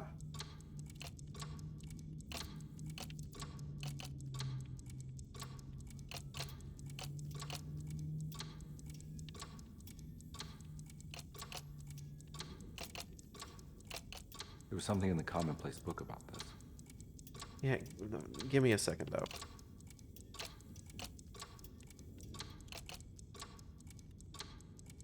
Oh, wait. This has a blood splatter on it. Maybe the blood splatter doesn't matter?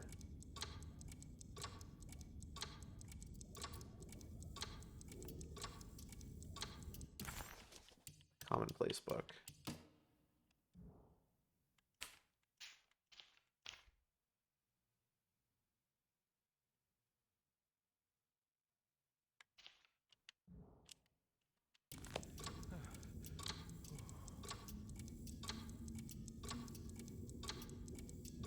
Huh.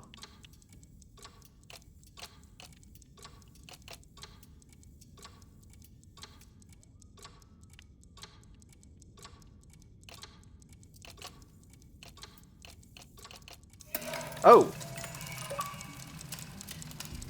I think the clock broke. Or maybe it just stopped at a very precise place. Okay.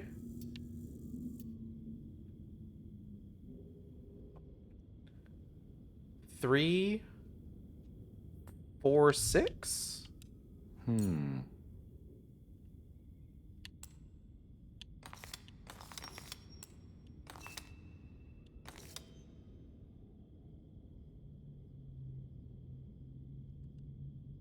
No.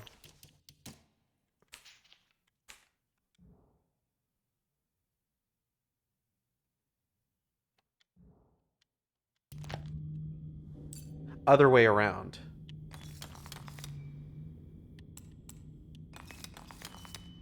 There we go. There's a picture in the black glass. It's showing me something. It's the hallway outside Jeremy's room. Okay. Let's go there. This place better not be weird. Things better not get weird here in a moment. I swear to God. Oh. God damn it, things are getting weird. Shit. This is exactly what I didn't want to happen.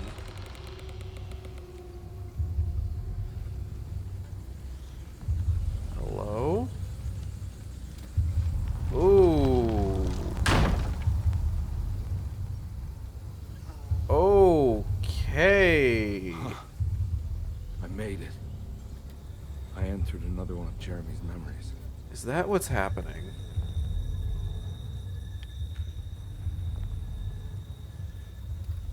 Jeremy's memory. Look for Jeremy inside the hateful mound beyond the oil rig. Are we just calling it that? Or is that its a proper name? The Hateful Mound.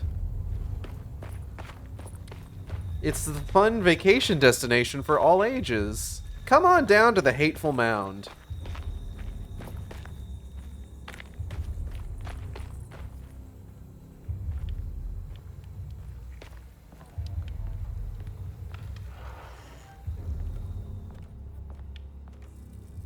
Bring your kids.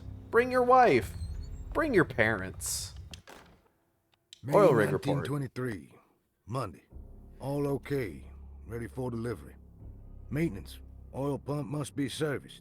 Any tampering causes large spills unless properly forestalled. Tuesday. Shipment delayed but delivered. Maintenance. Service bridge close to broken. Wednesday. Prospectors reluctantly agreed to show the burial mound to Mr. Hotwood, a painter, who read about our finds in the papers. He means to return tomorrow and try to find a way inside. Thursday. Mr. Hotwood's efforts delayed. The workers seemed nervous about his presence. Hotwood promised not to return to the compound. Instead, he has taken up an offer by L'Officier, the riverboat captain, who means to pilot him to the site tomorrow morning. Hopefully that's the end, and work can resume. Maintenance. Bridge from the oil tower to the bayou has collapsed. Sabotage suspected. This is the devil that guides us now. Dope. Huh. Yeah, my thoughts exactly. Anything good in here? No? Anything bad in here? Perhaps.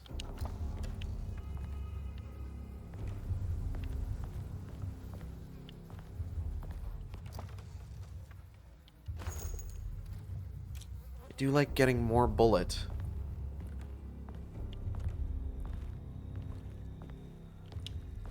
I need the key. Need the key. Don't have the key. Looks like this needs a key. Gonna need the key. Not getting in here without the key.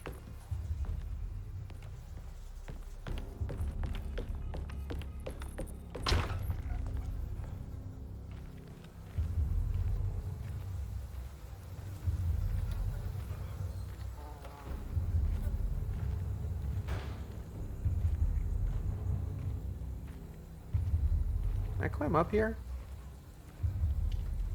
Hard no. Ah, come on, I gotta get to the hateful mound.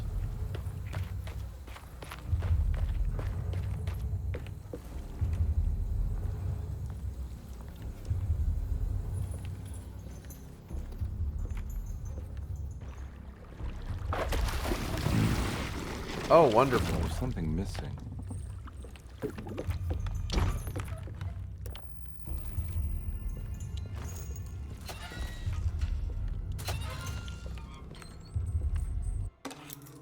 Ah, the jetty key. Hmm.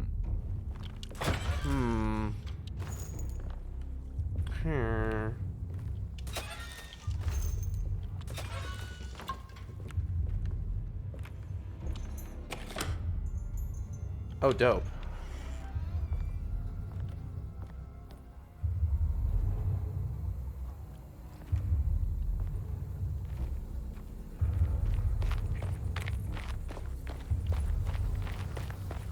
So far, no actual enemies have popped, so that's been pretty nice.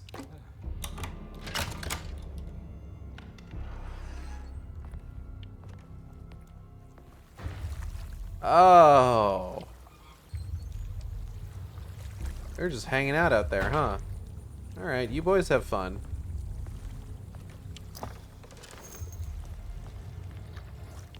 I'm certainly not gonna bother you.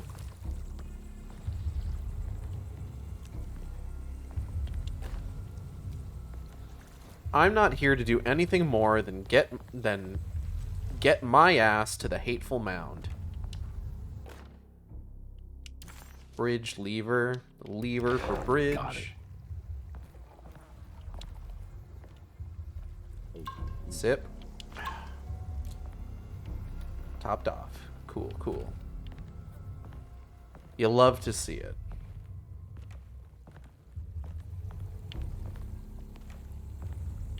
Oh, hold up. Shortcut. Hold up, Buttercup. Oh, oh,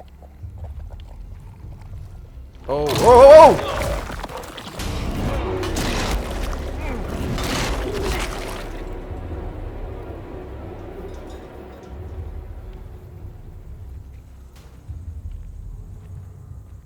Yikes alive!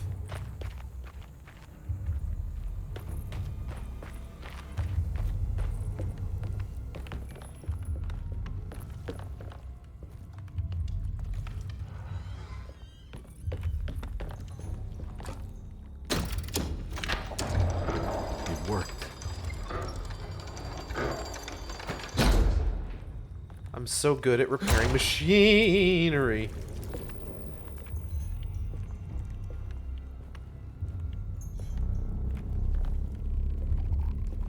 I don't think I want to go out there yet.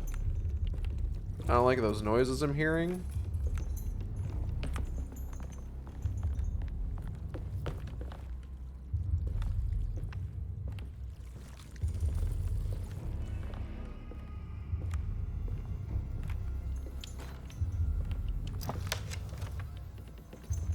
Better quality pipe. Don't accept anything less than quality pipe. Alone in the dark, my ass. Where's this man's dapper mustache? Well, I mean, if you want, we can switch the skin. There it is. That looks great. That's incredible. Okay, I will do all of next week's stream with the 1992 skins. That smacked me in the face the second you started reading.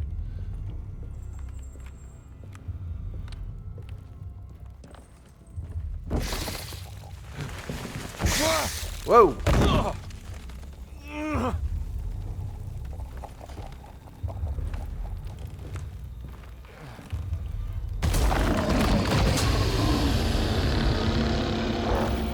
Really wish you wouldn't. Thank you, though.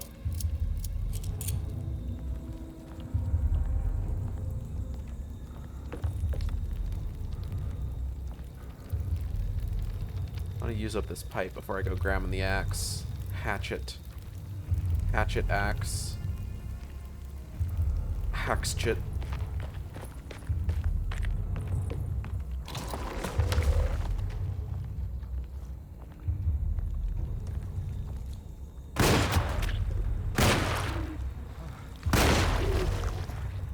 Aha.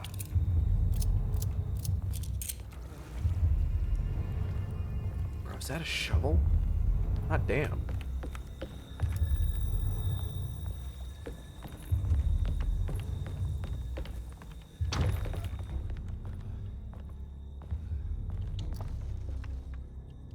Bullet. Just one.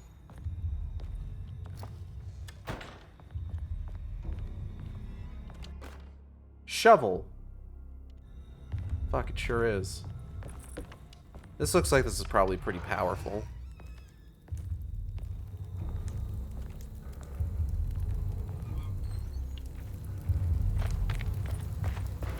And back. Okay, so as I was saying...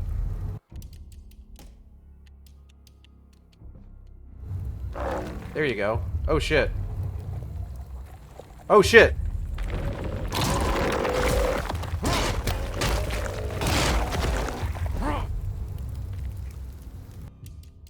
But for real. I'm planning to do the entirety of next week's stream with both the 1992 skins and the 8-bit looks pretty weak. Filter. I just need something to break it.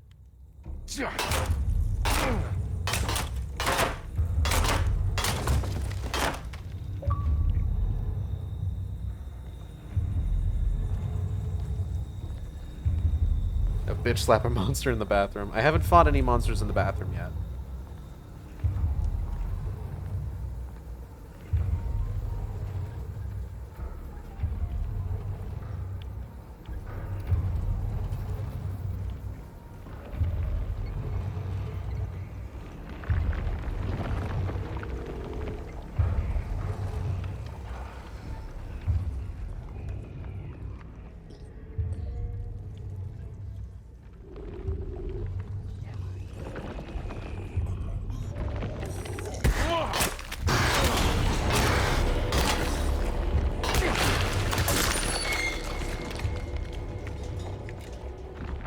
Get dunked on.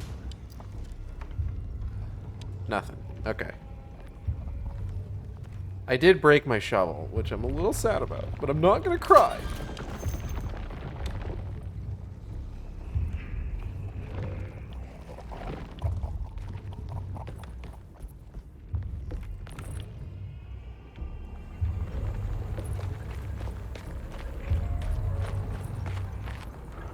The hateful mound is somewhere over there.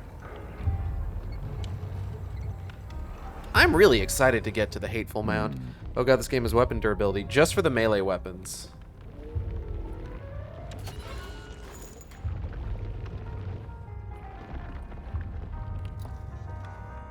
Guns are fine. And we're 2/3 of the way to getting the shotgun. We just gotta find one more secret item.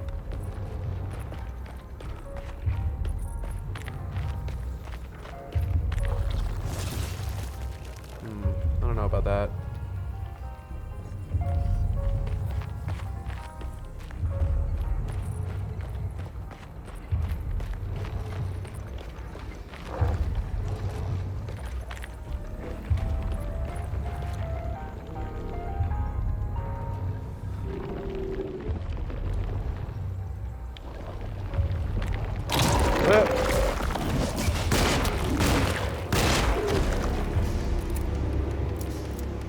We've got sneaking mechanics.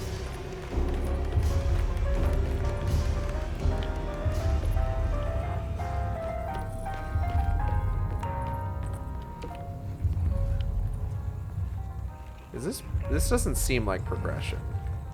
Sneakland over there seems like progression. This just seems like a fun little side area I can check out. Oh shit.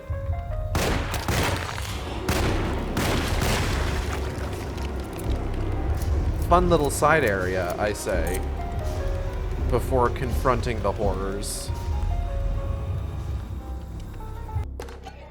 Gazing statuette. Beast of Burden. Nothing in there. Got some bullets.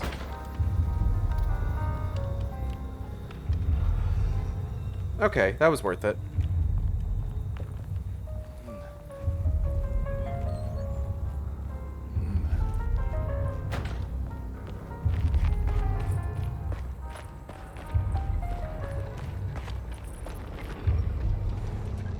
Sneak time.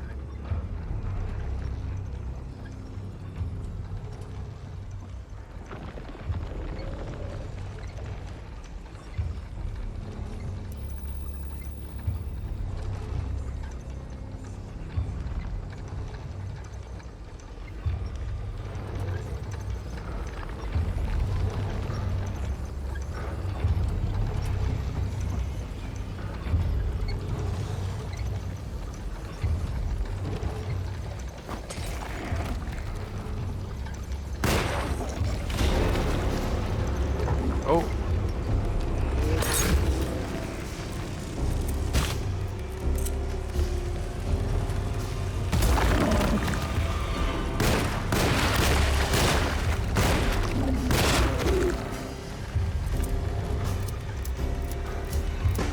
You know what? I don't think I'm cut out for sneaking.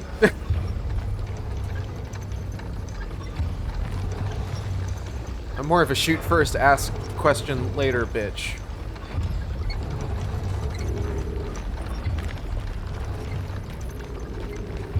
Also, the sneaking mechanics in this game seem very rudimentary.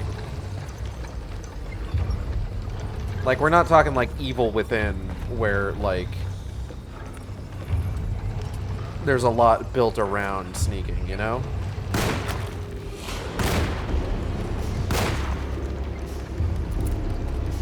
Speaking of which, Evil Within's 10th anniversary is this year. I'm very excited.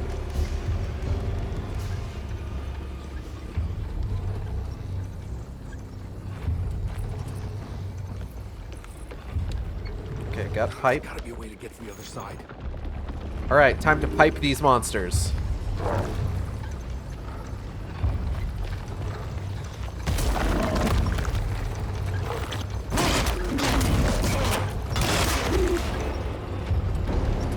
I did it.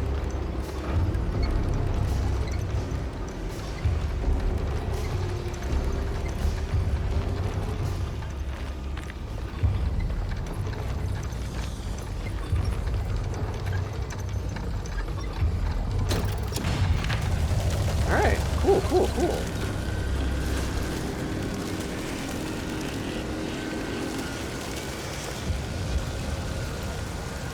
Now to climb the oil tower so that I can get to the hateful map. What the fuck, actually? Okay, maybe the thing that I did wasn't a good idea. Is that rising? I can't tell. I don't think it is.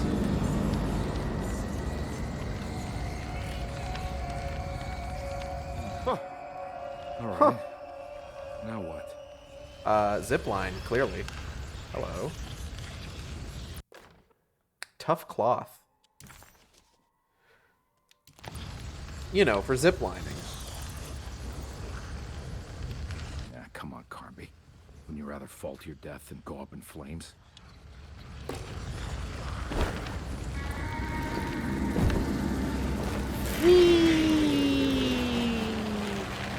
Hateful mound, here we come!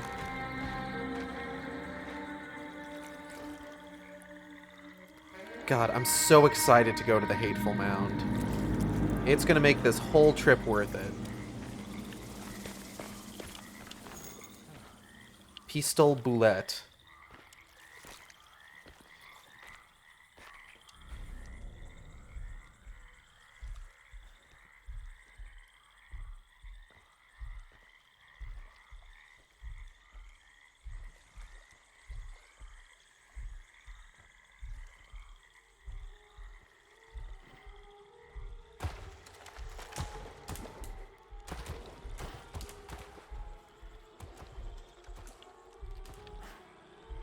fuck that sound is.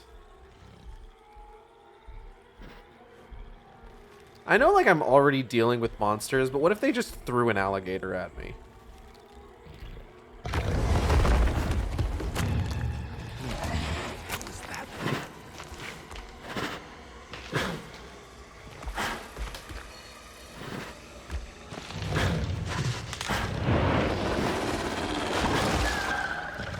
I might actually prefer the alligator now.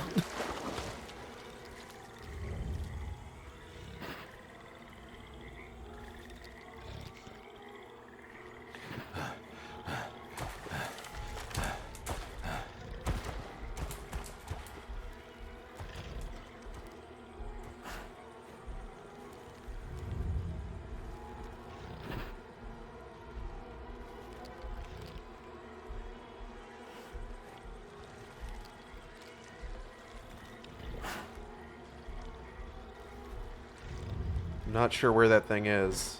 It's somewhere out there. And we're sneaking. And we're sneaking. Everything is fine. It's the hateful mound Jeremy talked about in his book. I do love me the hateful mound. Okay, so it was in Jeremy's book. That's why we're calling it the hateful mound. Got it.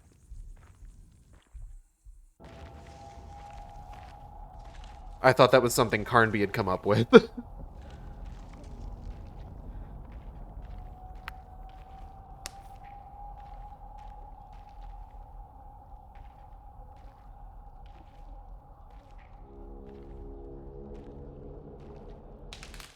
Don't come any closer. I'm armed. Get that thing out of my face. Who are you? What are you doing here? I'm just a detective trying to find something called Tarawea. You're after Jeremy too? Why? I'm working for his niece. She wants to make sure he's alright. He might be unharmed, but far from alright. He's a curse upon Deseto. Here we go again. Quiet.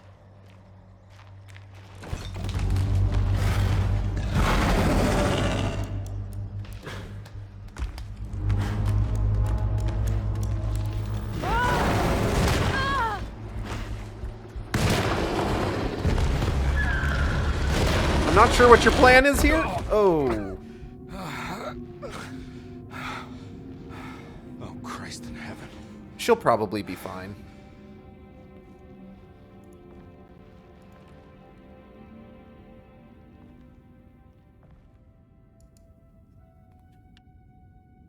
We did it.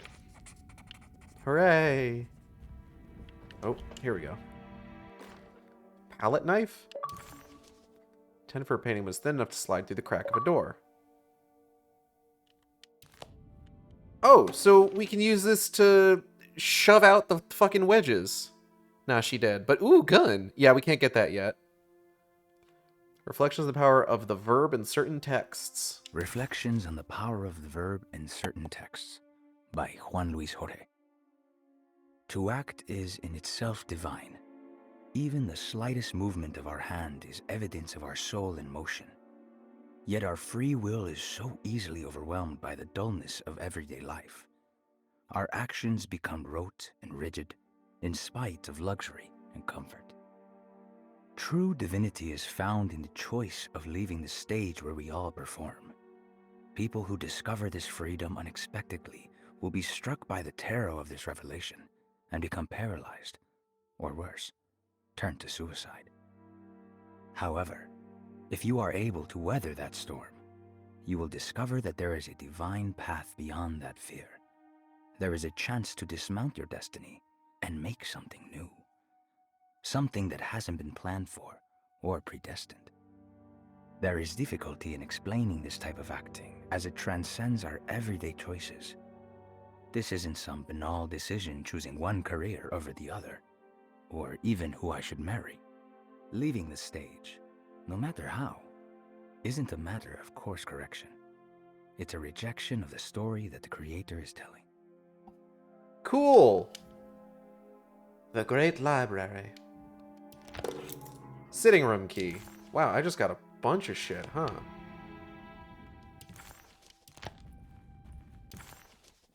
So now I can go into the drawing room. Because It's I wedged have shut. the palette knife. It worked. Haha, get fucked, Quedge. From Final Fantasy, I guess. I don't think I have everything I need.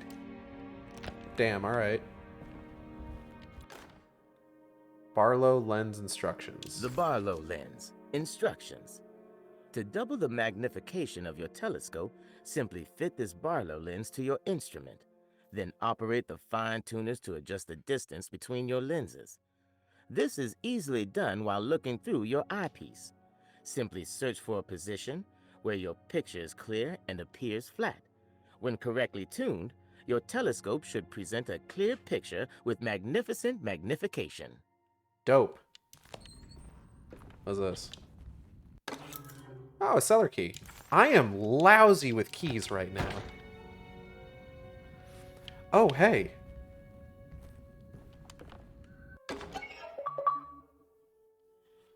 I finished a Lagniappe set.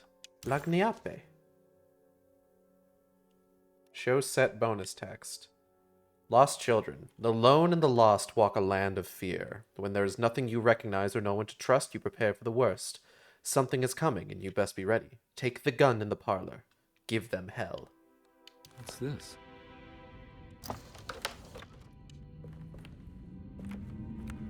Shotgun, baby, shotgun. Shotgun, baby, shotgun, baby. Ooh, it's open. Gimme, gimme, gimme, gimme, gimme, gimme, gimme, gimme, gimme, gimme, gimme, mine. Now we're talking. Hell yeah. Shotgun.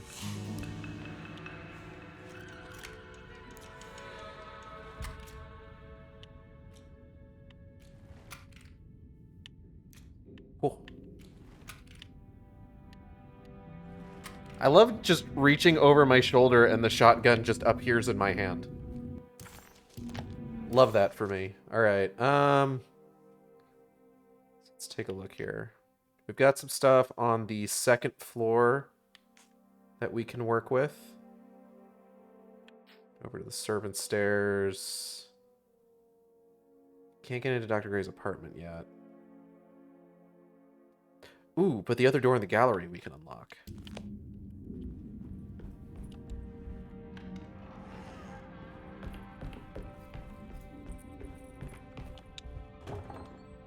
What? Huh?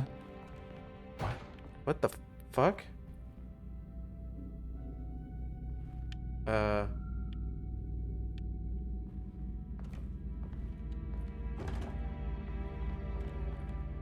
That's ominous.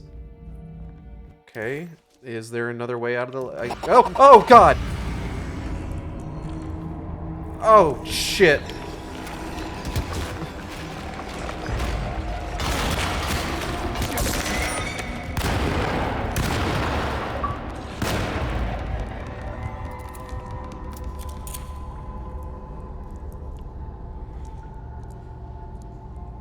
Dude, what? Man, come on. Oh, cool. Oh, cool.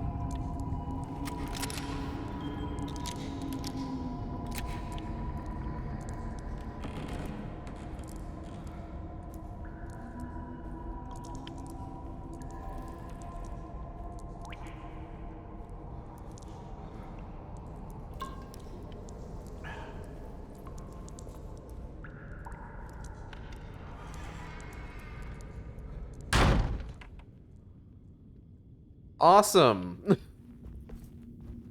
God damn it. It's wedged shut. Fuck off. It worked. Fuck off with your fucking wedges.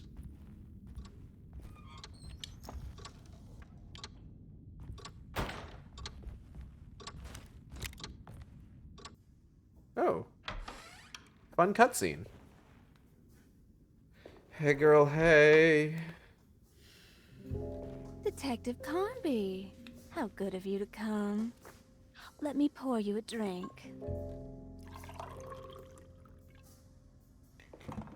What happened here? This place looks like it was hit by a bomb. Welcome to the madhouse, Detective. Thanks.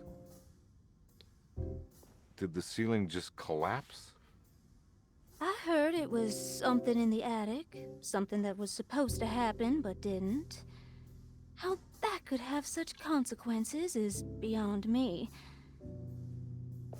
The truth is, I don't know why the room looks like this. But I bet your friend Jeremy does. You know where I could find him? Oh, somewhere in his past, I suppose. He keeps going on about that mysterious dark man. I think he is hiding from him. Or maybe he's with him. I can't really keep up. Cool. Thanks. I don't worry much. Take a look around this room. You may think it looks spectacularly devastated, but I just think it's finally found its stride. There is a train going by? It fits perfectly with the state of this place and its loonies. The same goes for the nonsense with Jeremy. In my eyes, we finally managed to match the wild ride inside all of us. Well, I'm happy you find the evening so harmonious. I hope you don't mind me setting things right. Jeremy's business, that is. This room looks beyond my capabilities. Good luck, Detective. Hope to see you again soon. Yeah. Evening, miss.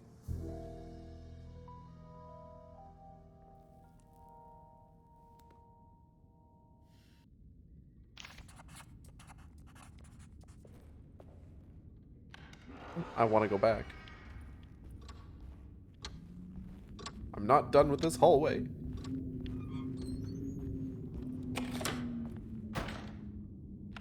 Where's this lead? Oh. Neat.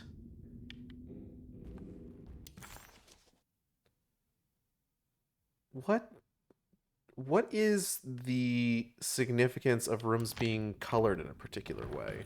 Is this like a Resident Evil thing where it's just like if they're red, there's still things to find, but if they're blue, then you're done with them? Ooh, shotgun shells. Are those beignets? Oh shit, they are beignets. Why are we injecting the beignets with rat poison?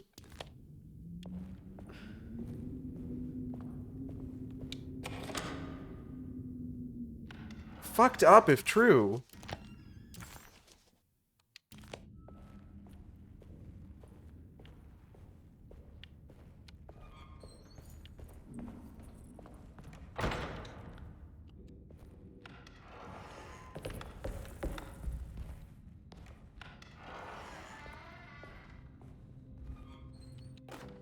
I must return. I did it. I crossed the thresholds to my intended destination without a focusing device. My talisman now knows these roads, and I have no need for the plates. I can find my way to Lafayette as easy as I find my own room. I visited the grave of my father and seen the oven waiting for me. Thank you for opening these doors. I now must summon my courage and go back to that hateful mound outside the oil rig. I hope you'll be feeling better when I return. Oh, I never found this document. That's how I would have known about the hateful mound.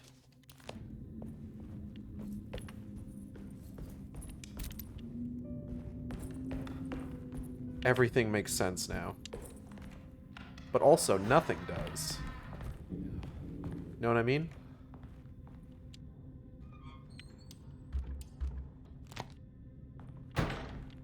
Okay.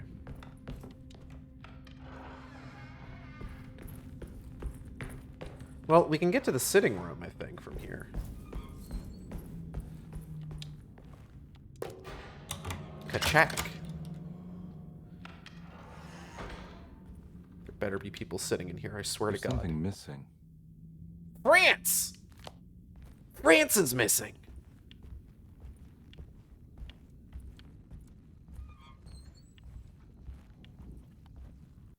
Okay, we got some doors. Grace's room. Oh, hold on, there's a water closet. Bathroom. Disgusting. Standing water. Nothing to see here.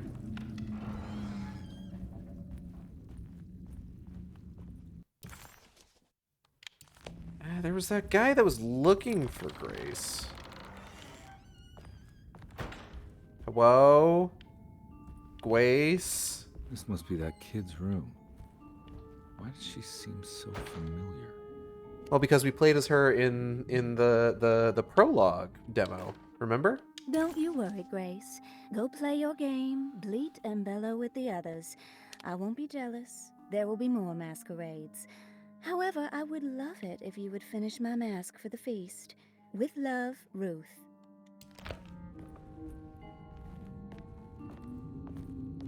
Is it Jack in the Box? Huh.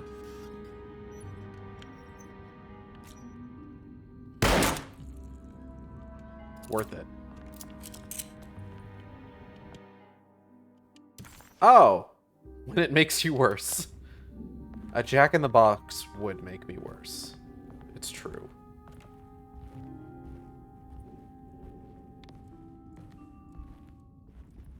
The reflection's a little weird. But that's fine. Reflections are difficult. Alright, let's go check out Cassandra's room. Oh, there she is. Grace, how you doing?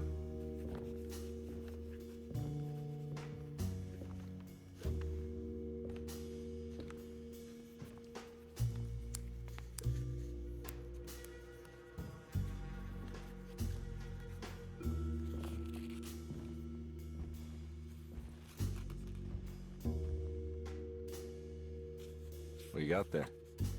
You drawing something? Nothing special. I'm just bored. Do I know you from somewhere? I remember you, Mr. Carnby. From where? Don't touch that. Cassandra wouldn't like it. She wouldn't like it at all. Do you know where she is? I'd rather not talk about it. It makes me upset. Besides, she'll be back after the Feast of St. John. You think? Yup. Yeah. It's all on the page, Mr. Carnby. And many of them that sleep in the dust of the earth shall awake, some to everlasting life, and some to shame and everlasting contempt. Cool. I'm gonna go now, if that's okay. I don't like to stay too long in the same place. Mr. McCoffey might find me. Hey. Is he mean to you? Not everyone needs to be saved, Mr. Carnby. You should know that by now. What a cryptic thing for a child to say.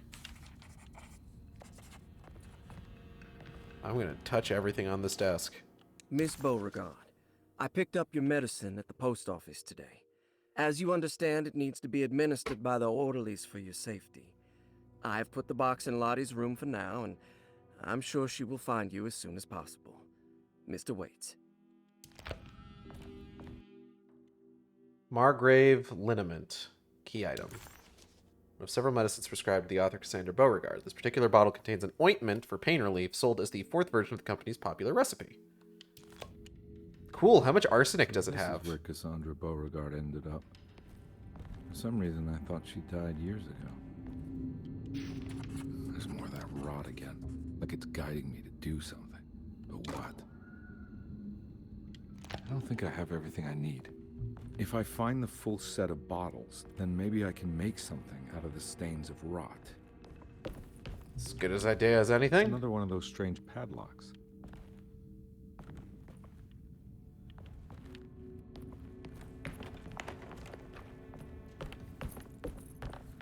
I think I remember the box in Lottie's room, but it says that it needs like a particular key. We've got a cellar key. How do we get to the cellar?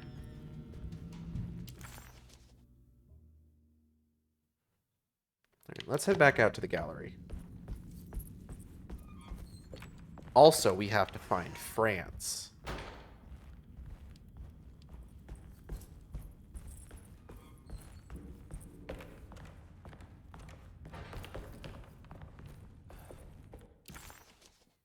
Okay.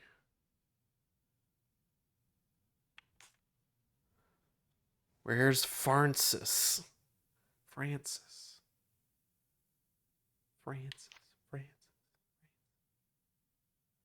Servant stairs. Okay. We gotta head towards the pizza. Head for that pizza.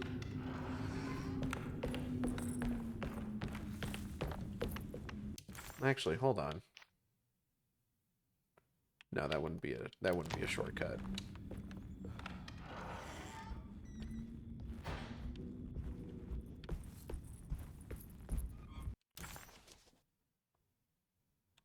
We haven't gotten everything in Lottie's room. Oh, right, because we need to find that key. What was the puzzle in the drawing room? Puzzle in the drawing room was the telescope. That's right. I remember. So yeah, it does seem like it's a situation where like rooms that are colored pink are still got stuff in them. And then the ones that are like more of a cool pleasing cobalt are ones where I've found everything. Rat.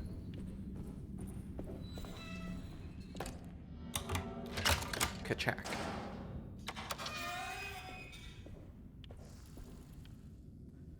I gotta tell you, it's a fucking, like, okay. I got a bone to pick. I get it, you know? I get it. Pop culture fucking, like, news writing is... It's oversaturated. It's an oversaturated market.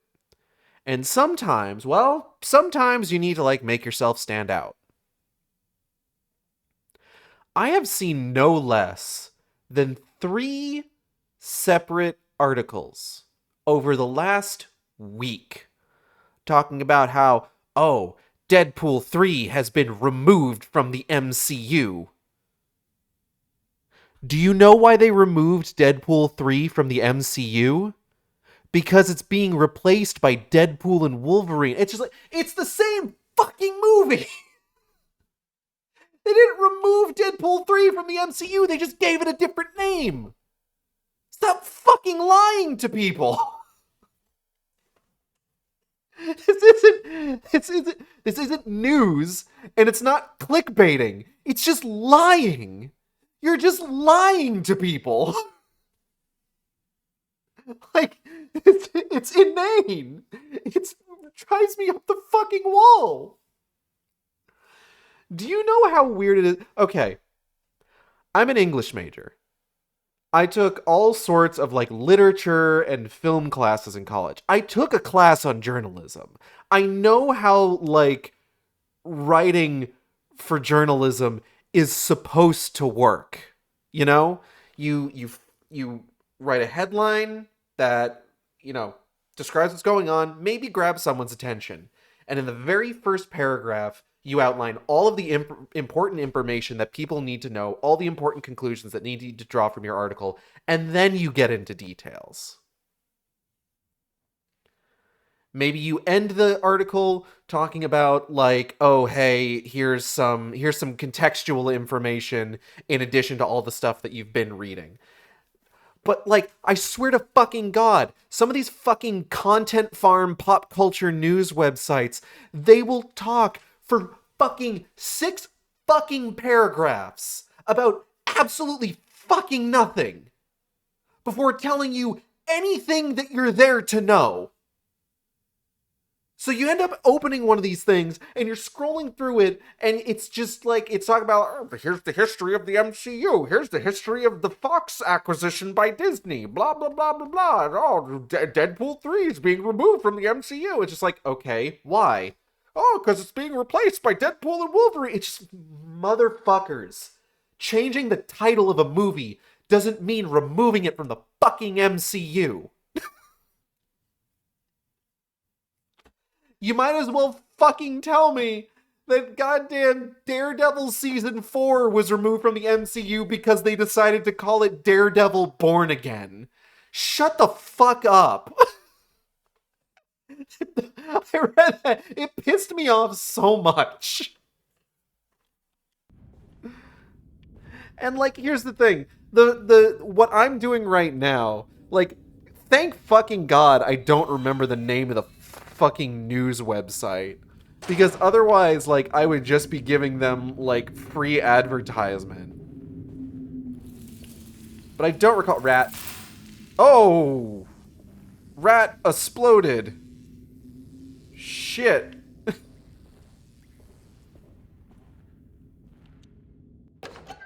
Forsaken crucifix. 1,000 yuan. But it's fucking... Thank fucking God I don't remember the name of the news website, because otherwise I'd be calling them out by name and just giving them free publicity. Switch. I hear it's got games. But it pisses me off. Because it's just like, shut your fucking mouths. Delete your website.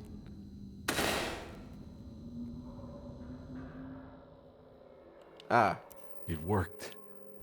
It's dark now. I'm alone. In the dark.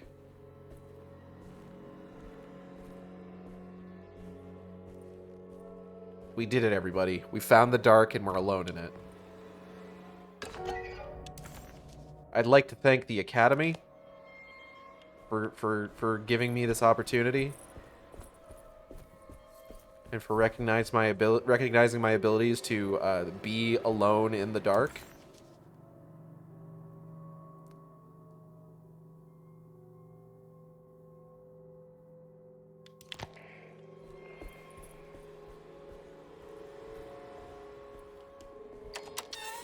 I just thought you were going to talk about the IGN article Stellar Blade, saying how it looks like it's designed by someone who has never seen a woman, cut to the lead female artist being a woman. Yeah, it's... I haven't read that article, and I'm actually really interested in Stellar Blade.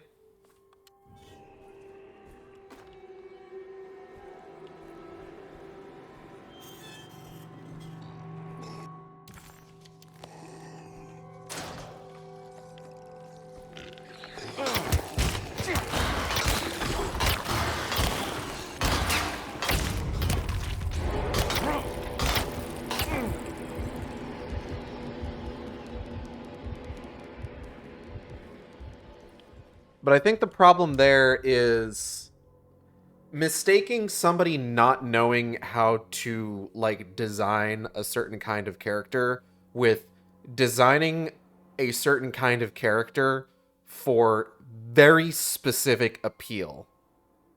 Like, we're talking about the developers of Nikke. They have very particular design aesthetics in mind. And the design aesthetic is ass. Which I respect.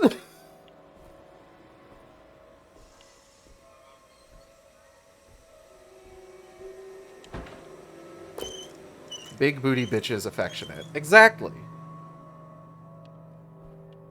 I do need to find a time to stream the demo for that game. I'm genuinely very interested in it.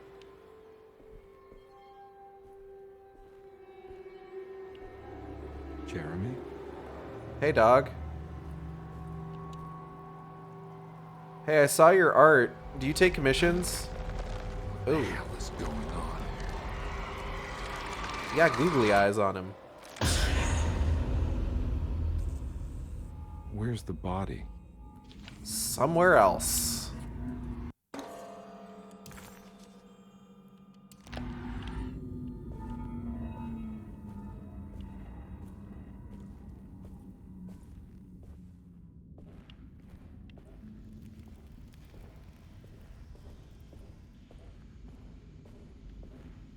It's another plate for the talisman. Like the other one, it's broken and missing some pieces. What do I got here? You know, Pieces of Mr. plate. Waits, I saw a piece of the plate that Liza broke. I think she's been hiding them. She's not very good at it. She just chucked it into the little room with all the tools behind the boiler. I left it there. I didn't want to embarrass her by picking it up while she was looking. We went upstairs instead and played backgammon. I let her win, because she's so unhappy.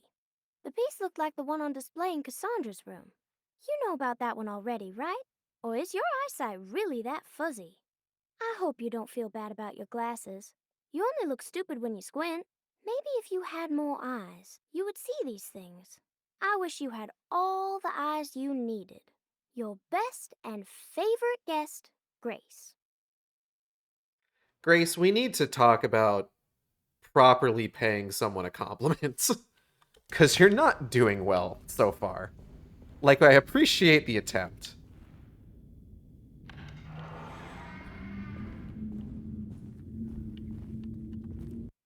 There's part of me that's kind of hoping that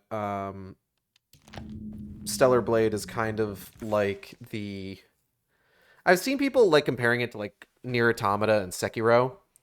The Nier Automata comparison gives me hope because I like Nier Automata and Nier Automata feels good to play. Sekiro I haven't had nearly as much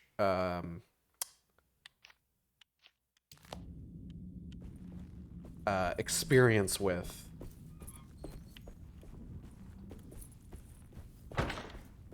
Well, let's go up to Cassandra's room, I guess.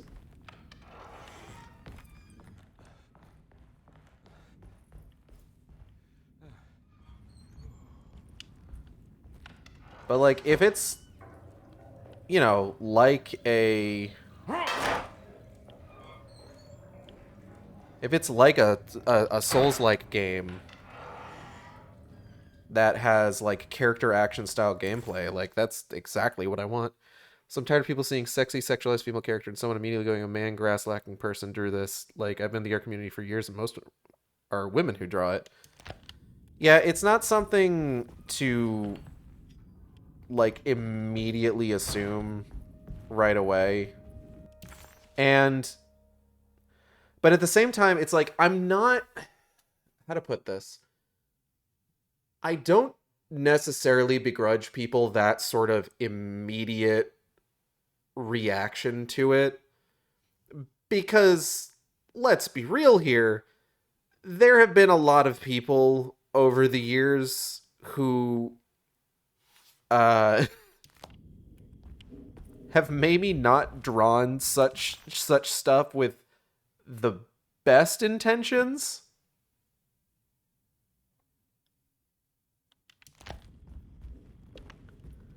So I kind of get it.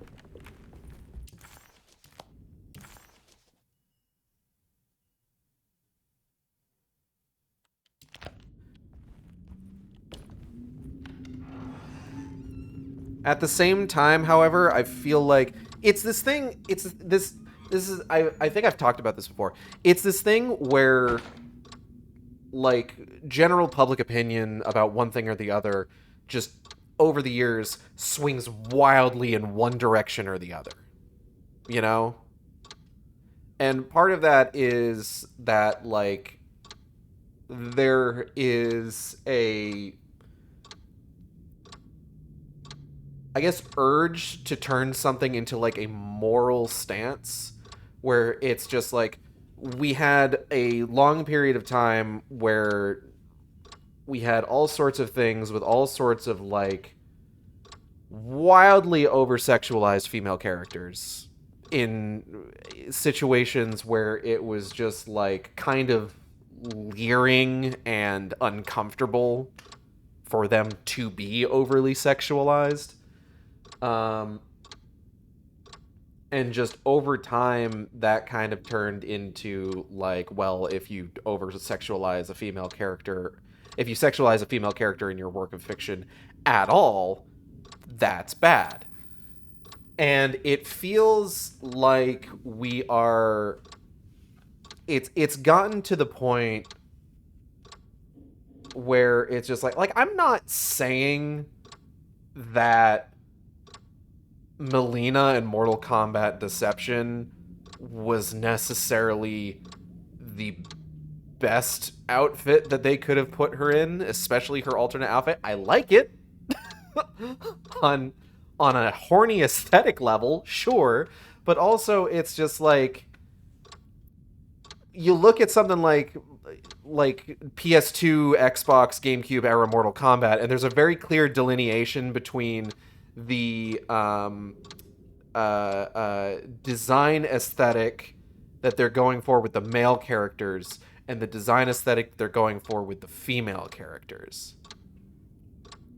Fast forward, and now, you know, we've got Mortal Kombat games where, like, the female characters are in costumes that are in a lot more in line with the sort of design aesthetic of the male characters as well. Everyone's still getting their fucking entire bodies wishboned in half.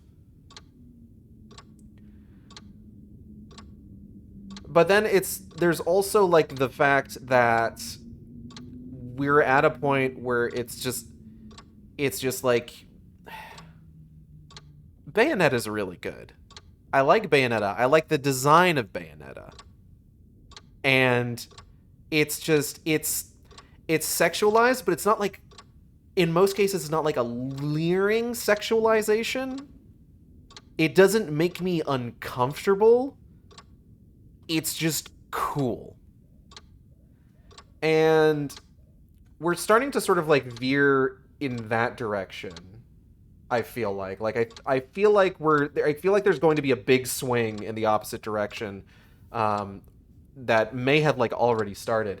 The concern here is trying to turn the act of making like a sexualized female character design into a moral decision.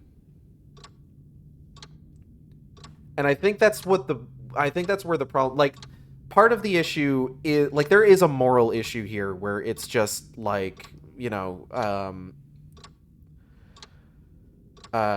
spaces are becoming a little bit more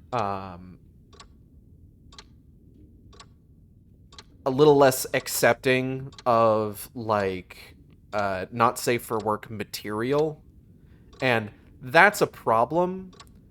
That's a problem entirely due to, like, a single fundamentalist Christian organization who is trying to... This was the problem with it swinging in the first direction initially, with, like, the desexualization, is things have gone too far, and now you've got, like... You have a period of time of people talking about how, like, oh, the female characters are always so sexualized, and now, like, that sort of, like, ratchets up the ladder, and now we've got organizations saying that any sort of sexualization of any kind is wrong, and using that to take down, like, trans, LGBT, queer spaces, and things like that. And now we're trying to start to, like, swing back to the other side where people are being a little bit more accepting of like sexualized designs and sexualization in general. But the concern is that we're going to get to a point, like, my worry is we're going to get to, like, fucking, like, female character comic designs from, like, the 90s, like Liefeld shit, right? Looking at that and being like, it is a moral good to design a character like this. And it's just like, is it though?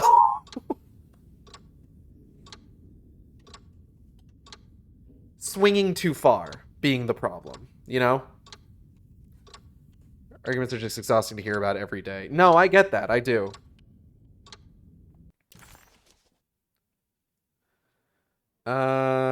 Where the fuck was I going again? I was going to Cassandra's room. The map doesn't indicate which way I'm turned, which is a problem. Dude, Liefeld couldn't even design male characters. Someone should have never gave the man a pencil. That being said, I would take a decade of comic characters designed by Rob Liefeld over AI art.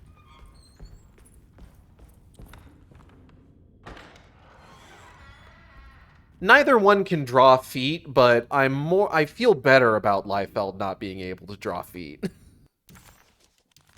You know what I mean? There's something more authentic about Liefeld being unable to draw feet.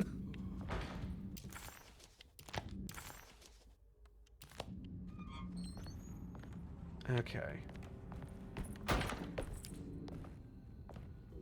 So this is related to these, I'm pretty sure. It's coming from me. I'm no pro artist or anything, but holy moly.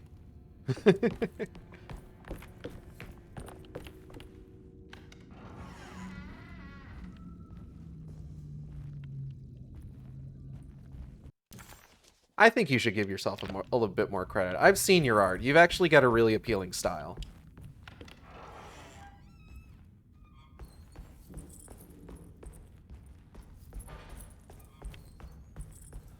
I have got to find that fucking key. Hold on. Grace was playing it inside the grand parlor. Okay, grand parlor. Where's the grand parlor? Small parlor. Grand parlor. Okay.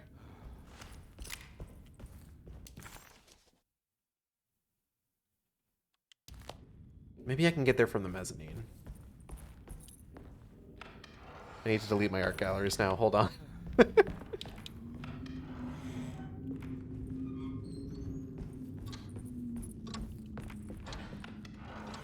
Don't do that. Hey girl, hey. Some more of that whiskey. Go ahead, detective. I don't think I can stomach anymore anyway. I just take the fucking decanter. Am I bothering you? On the contrary, detective, I enjoy watching professionals at work. No, thank you kindly. It means a lot to hear folks say that, especially ones you enjoy being around. Yeah, you're very welcome. Well, I better get going. Bye now, detective. Don't take any wooden nickels.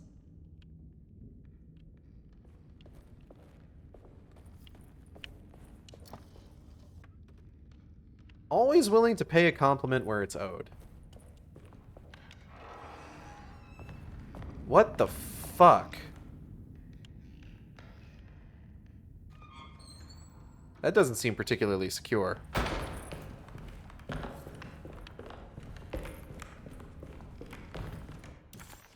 The attic.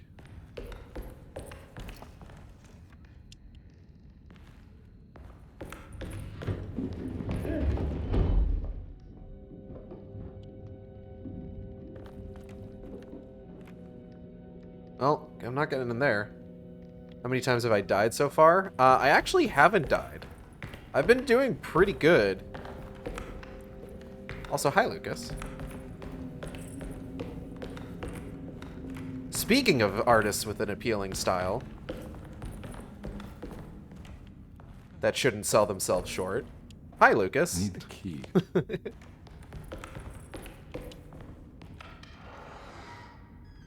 If you haven't died 100 times from bullshit, that means this isn't a faithful remake. Hold on. Does this help your opinion?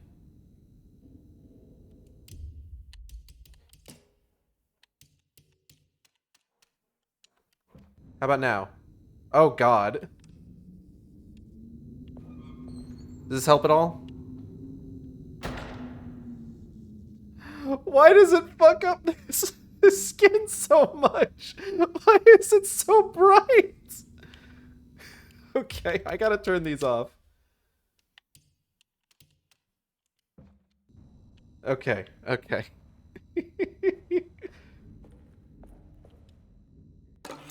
Medicine box key. Sick. I'm gonna get fucking attacked by something. Yeah, David Harbour. Held Boy himself.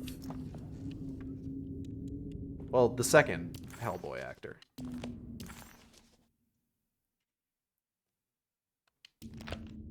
If I can, hold on. What door is this? That's to the dining room. Okay. What's this one? That one goes out to that hallway. The other rooms. Hello.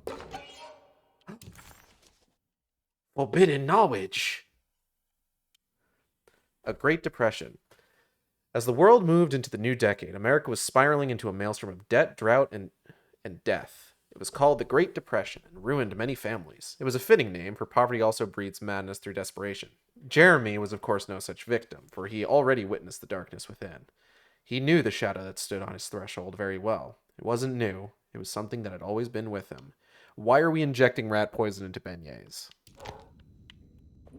Bark. A woo-woo. Okay, what's this door? This is the door to the stairwell. Okay. Do I want to check out the dining room? Let's check out the dining room first. There's going to be more to... There's going to be less to look at in there. Or less to deal with if this door even fucking opens. Oh, hey! Fucking sick. Oh. Oh. There's more of that aggressive rot. On the commonplace of evil. On the commonplace of evil.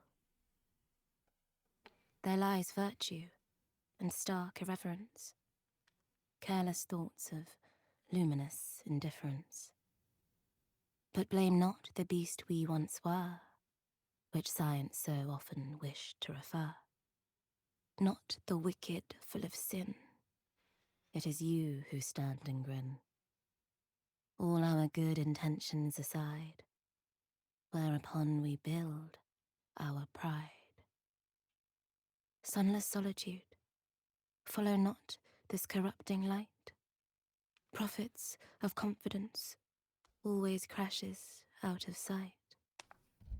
Hear me, for we all bear this mark.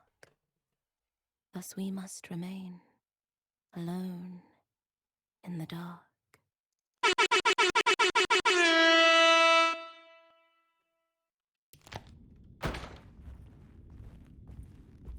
Alright, let's see here. I guess that's everything that's in here?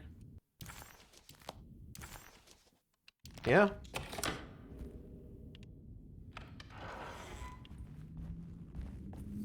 Do you think there are people out there who will play this thinking it's meant to be a remake of the 2015 game? Where's the 2015 game? Hold on.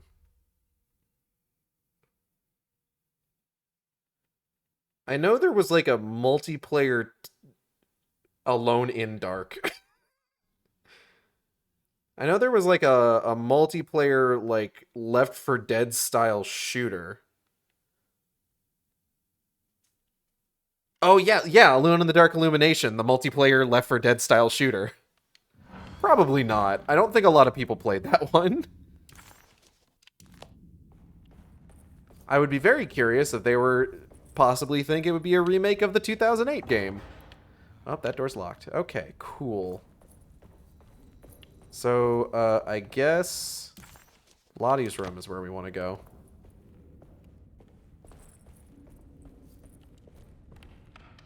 Like, I think that game did poorly, no one played it, and then it got delisted. I'm pretty sure. Yeah, here we go.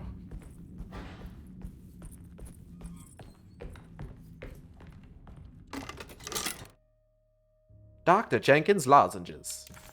One of several medicines prescribed to the author Cassandra Beauregard, this particular bottle contains tablets said to relieve sore throats and contain 2 vital vitamins. 2 vital vitamins. 2 vital vitamins. Tabababo. Is that all in Lottie's room?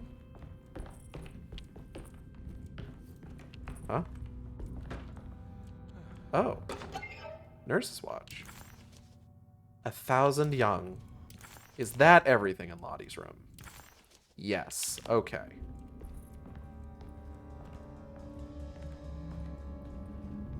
So where is Cassandra's room? Okay. Come on. Come on, Carnby. You can do it. I believe in you.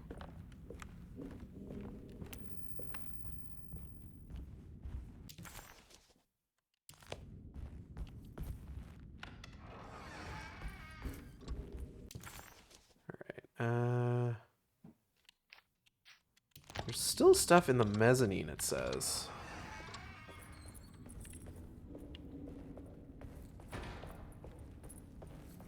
I just don't know if it's like anything that's potentially like locked or...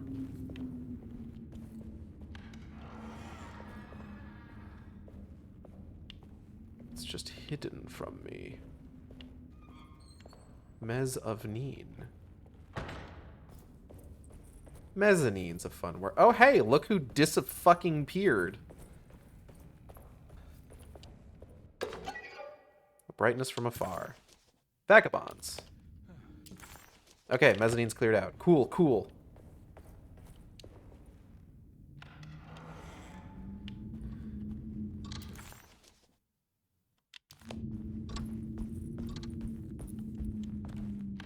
What is in Jeremy Hartwood's room that I'm missing?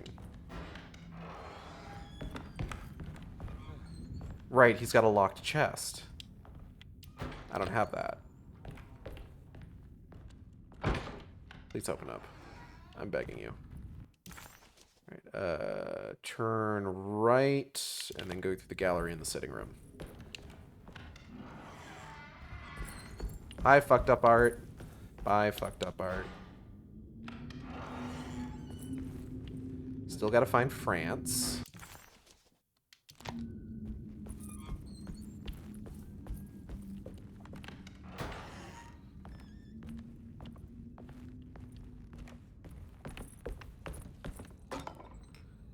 Okay.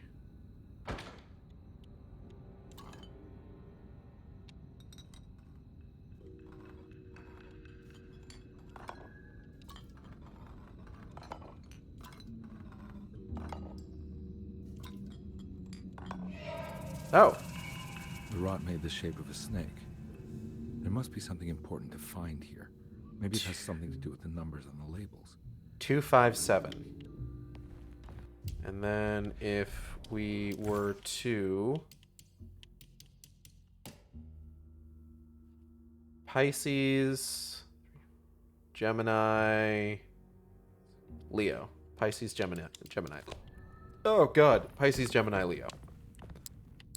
Pisces, Gemini, Leo. Aha!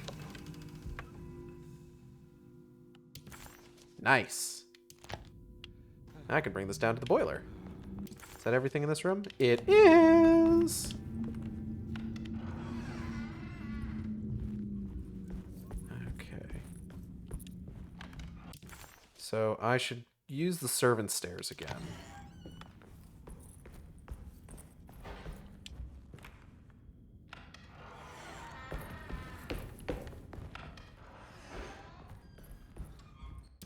Am I heading the right way? I am.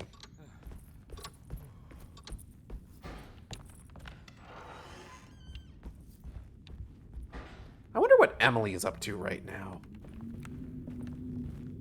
I'm really excited to do the second playthrough with the other character to find out what the fuck she's doing at the moment.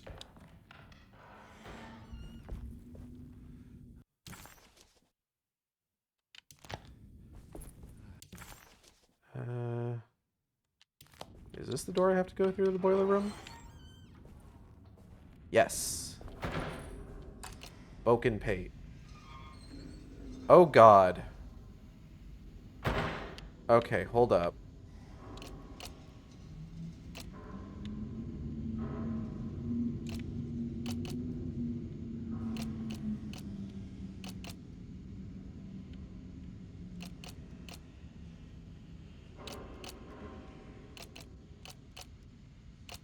Here we go. This one isn't actually that difficult, now that I'm looking at it.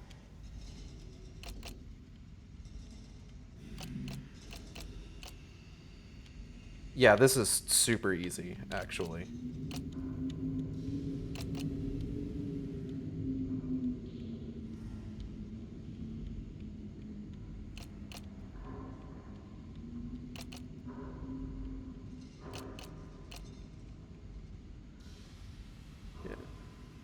Uh-oh, is this a sliding...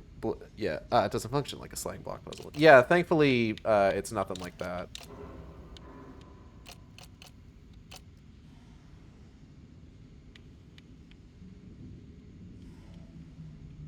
Okay. Haha! Oh, fuck!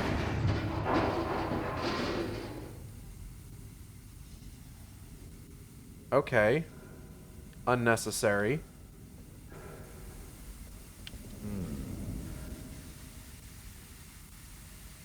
975. Okay. 9 7 5. Ah, the wine cellar. Black glass is showing another room. Must be a way to another one of Jeremy's memories. Oh, it is significantly bluer in here. Okay, where's the wine cellar?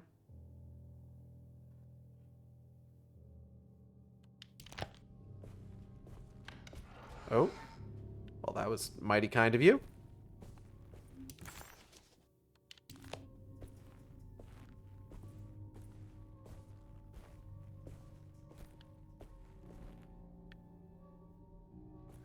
Is this the right way?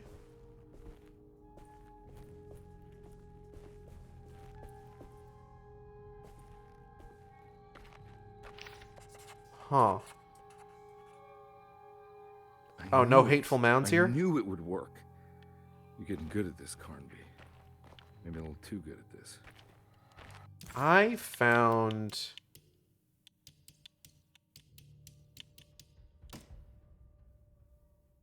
No, not that one.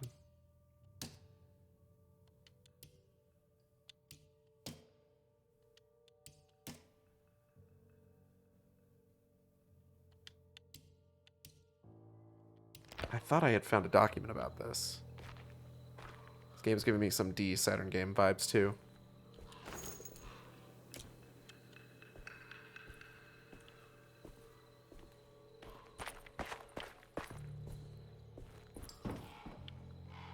Isn't that one of those games where it's just like we've created a virtual actress to show up across multiple games? You know, like what they tried to do with Final Fantasy Spirits Within. And Aki.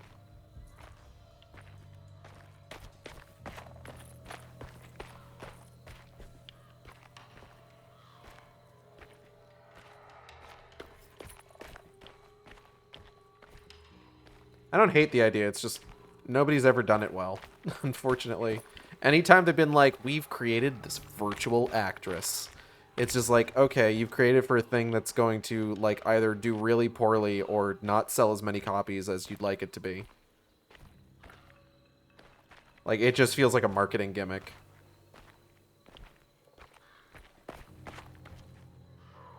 I remember that, but it does this thing where it will show you a glimpse of the next place you're supposed to go in the mansion.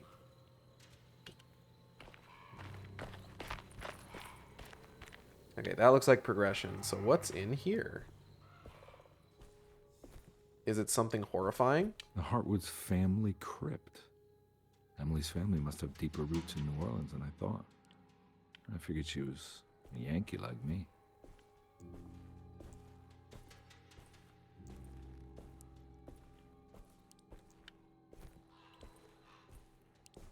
Alright, can't do anything with this, I guess.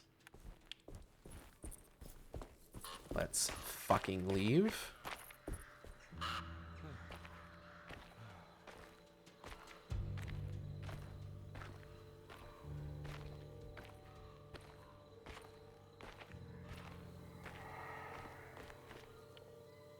Huh. Now what do we got here? Hollow There's something door. missing. The Blessin. Rustic plate adorned with lost allegory. What's this? The fuck does that mean? What, you lost your allegory? Do you need help finding it?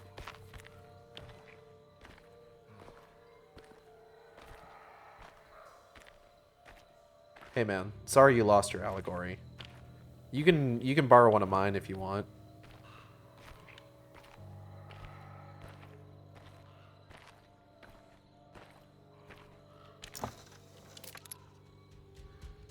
Oh, I'm full up on shotgun shells. That's fun. Fuck you. Damn it. Hey, hold up. Hold up. I need to reload. No, hold up. I need to reload. Bitch. Anyway.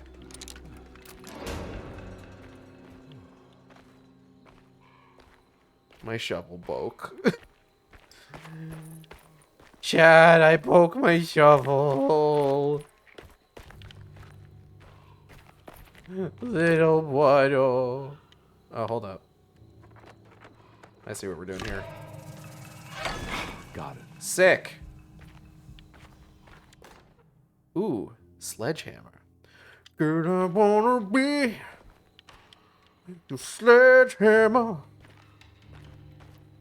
Okay, who's the fucking unoriginal motherfucker who got a P8 on their fucking grave? Get some new material. Oh, shit.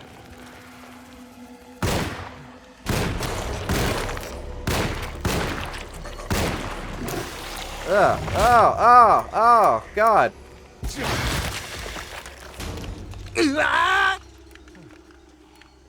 Xanda, thank you for the gift sub.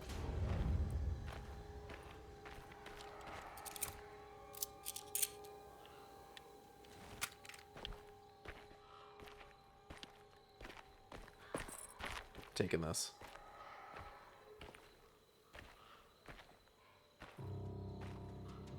Better not be any ghoulies. How are you today, Xanda? Hope you're doing well. Better not be any ghosty ghouls around here.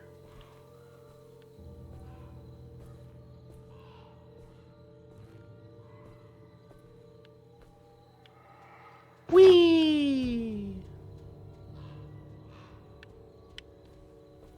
Anyway. Jeremy sketched this chapel in his book, so it must be important. Looks like I'll need more medallions to open it, though. I don't think I have everything I need. Damn. But pistol. Pistol bullet.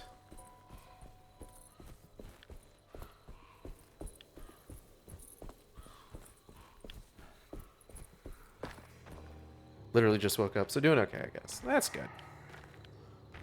Well,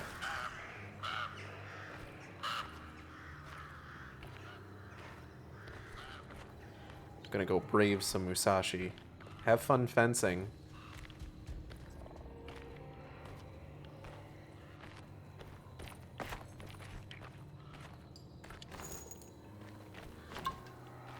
Ah, a drink.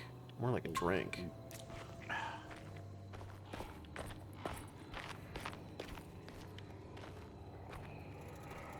So, when I eventually do run through the story as... Oh.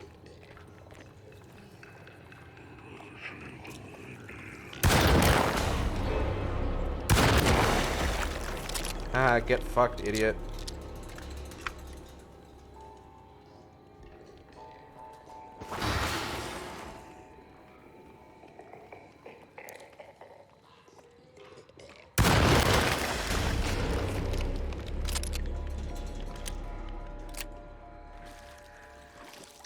Currently like 8:35 a.m. on Sunday. Happy Easter.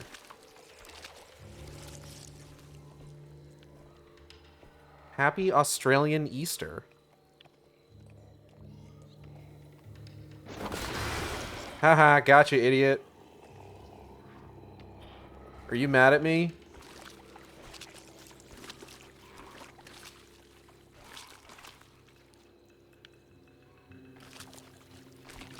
He might take a second. Nothing around here.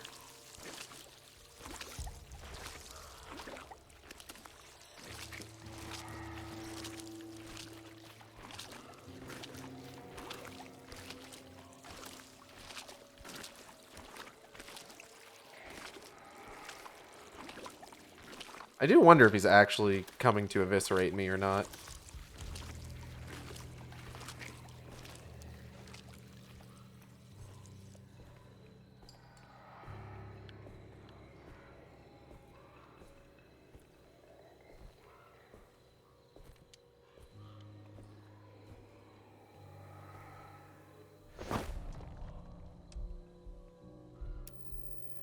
Egg.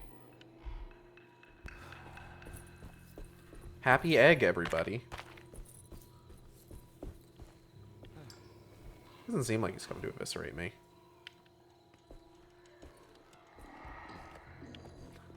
Press Y to sneak. Why?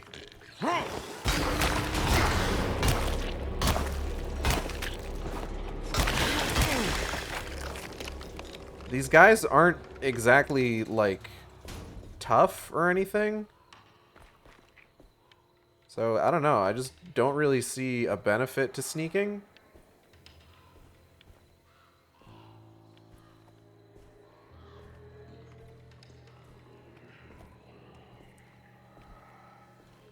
Where's that other guy at?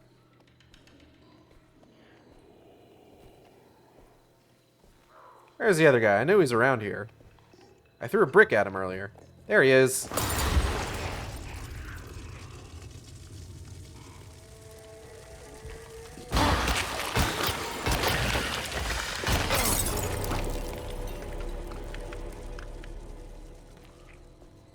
These guys can't even take a shotgun to the face. Weak. Thank you. Happy American Ghosts and Ghoulies Day. And it's not what day it is, but I appreciate it all the same. I'm going to take the shovel. Because my sledgehammer is about to break.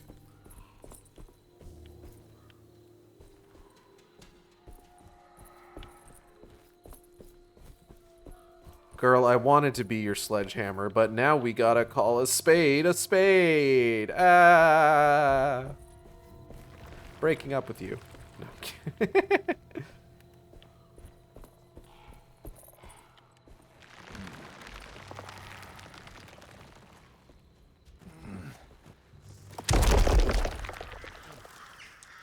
It's blocked. Fuck, it sure is.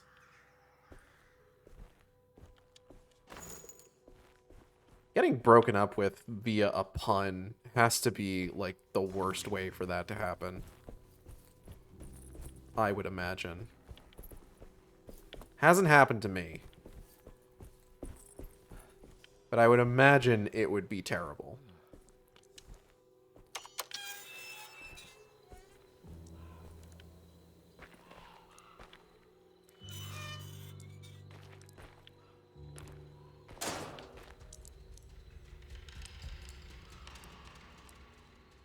Okay, it looks like we got 2 crypts that are open, and then 1 where the door is closed. So let's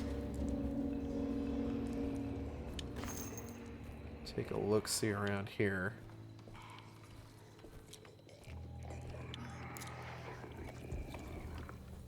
Oh!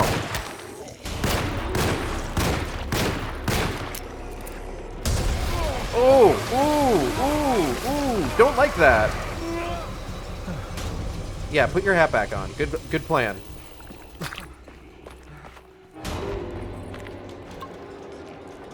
Eh. Brick! Kill a monster with an opportunity. Hey, monster. I'm here today to present to you an amazing opportunity of getting hit in the face with a brick. I can beat things to death with a crucifix? Really? Don't mind if I do.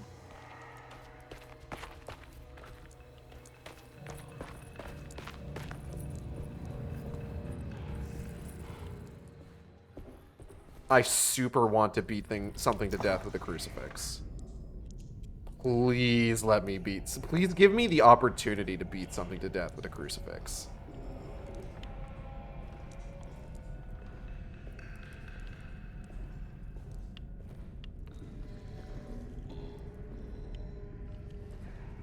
Yoink.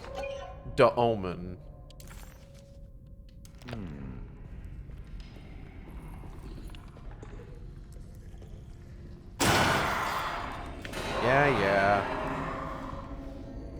Whatever, man.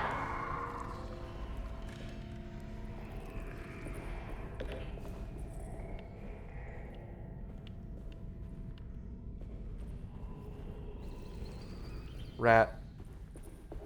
Did this just spit me back out on the other side? No shit. Oh. Listen, I know what I said before about wanting to beat something to death with a crucifix. This guy seems serious. Oh, and there's another one. You'll do. This thing is strong. Like, not in terms of, like, raw damage or anything, but, like, that's got some durability. Hot damn. And I do mean, hot damn. You know, because they were on fire.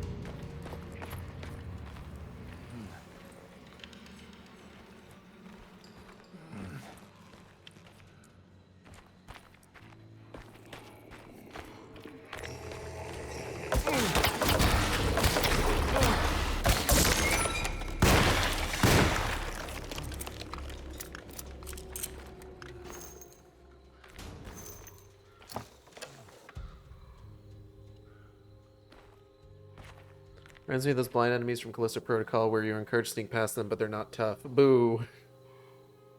Why are you booing me? I'm right.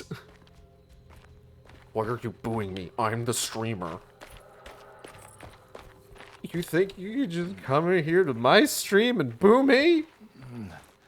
Well, you're right. I'll cry about it, though. Yeah, the thing is I don't think this game has, like, stealth kill mechanics, or at the very least I haven't noticed any, because I haven't been doing the stealth. But, like, with Callisto Protocol, there was, like, some benefit to doing the stealth mechanics, because, like, sneak kills were really easy and beneficial. But thus far, I haven't really seen a benefit to doing stealth in this game. Except for maybe the one time with Big Scary Monster. Okay, hold on. Let's flip him around. Triangle up, triangle down. Oh, God. Oh, fuck. Jesus Christ. I mean, at least 2 to 3 of us do that every stream, so yeah, because in that game, if you run in a swing in the game, will just spawn a small horde of assholes to murderize you. Yeah, basically. This game seems a little less hateful. Ooh! Bones!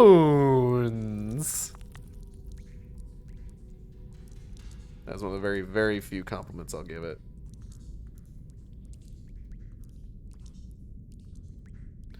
Mitty reached out to me for scritches, so I had to give her scritches real quick.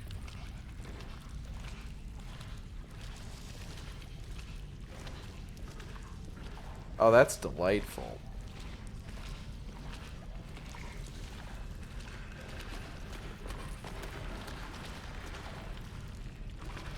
Huh. You got something over here? Just a weird little alcove? Yeah, alright.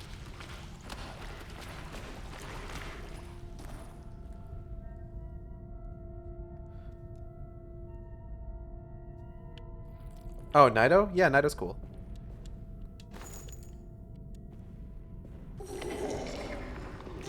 Wabba? Wabba! The power of Christ compels you! Oh, I'm in trouble.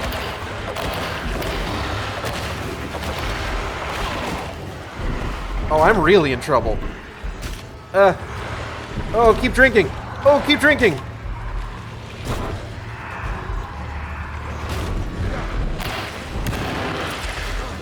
Oh, keep drinking!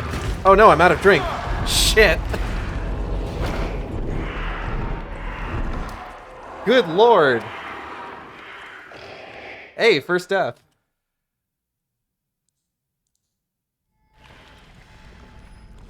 Was that like a direction I could go? What happened there?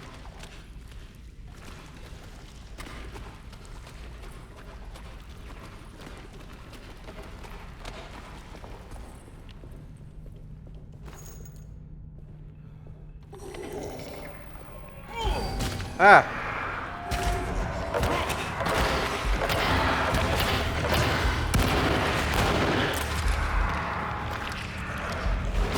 Ah, shit. Oh, God. Oh, God. Okay.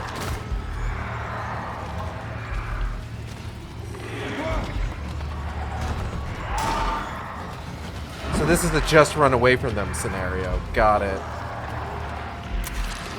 Oh, fuck. Okay. Excuse me?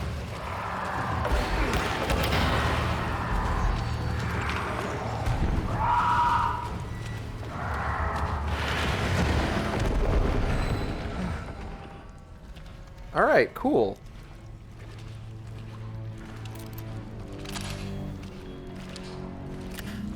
Love that for me.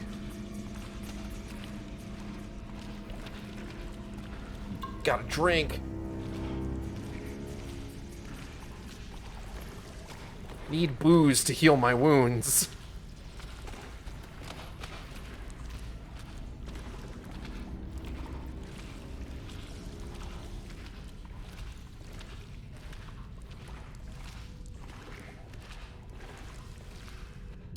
What's up, MIDI? Are you stuck? Hold on. Here you go. Are you still stuck? Calamity. You subscribed, but it didn't play the funny sound. I didn't get a message that you subscribed either. That's weird. To sacrifice. Now what do we got here? Obviously a rustic plate adorned with lost allegory. Duh.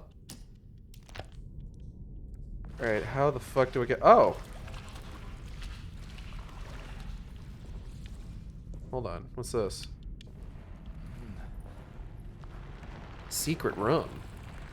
The mysteries of mobile Twitch. Sheet music! Dying with dignity.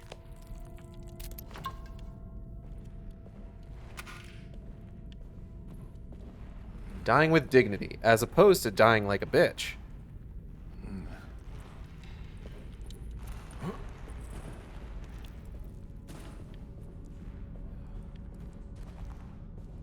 Oh, God. Santa, thank you for the gift sub. Thank God that's over. Yeah, tell me about it.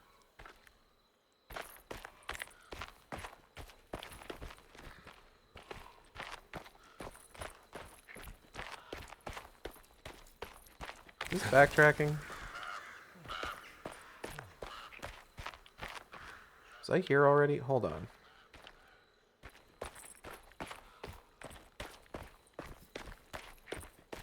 Beauregard? This doesn't look good.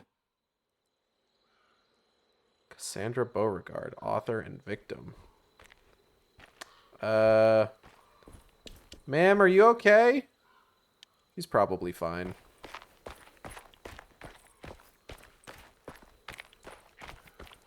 Oh, God.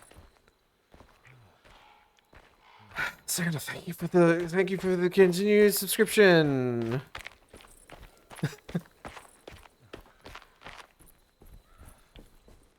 Thank you. Alright, I need to put all this shit in. Hold on.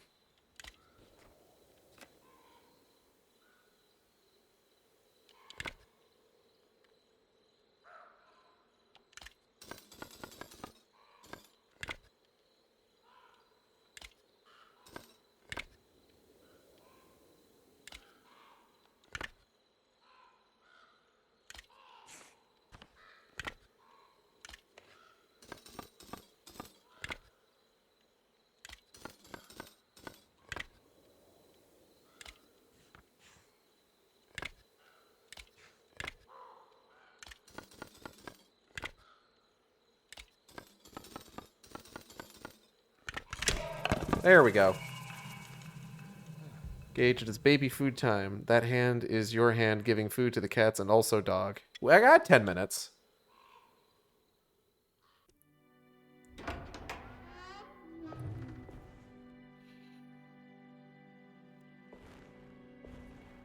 Whoomst. My phone is about to die. Damn. Much like this lady.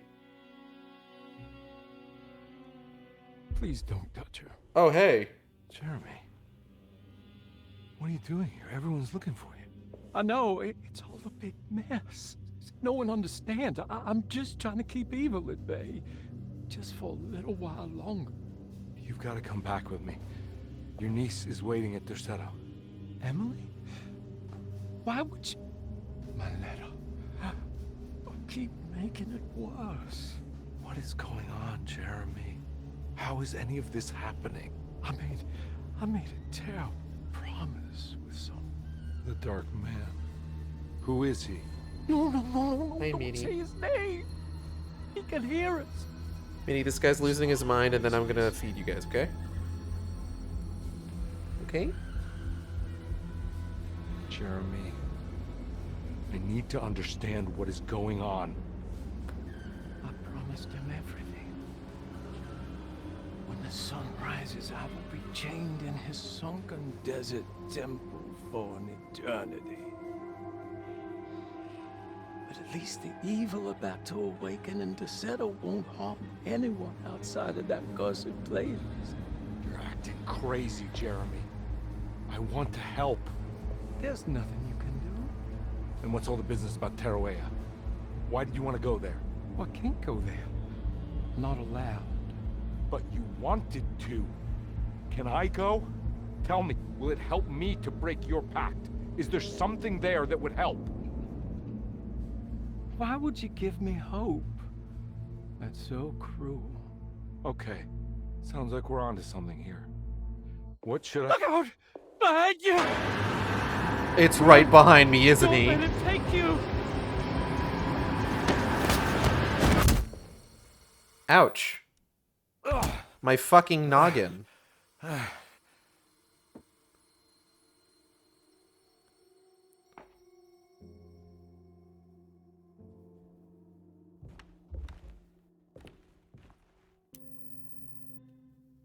My everything. I've seen so many strange occurrences lately. Memories explode into existence and then burn out like tired glass bulb filaments.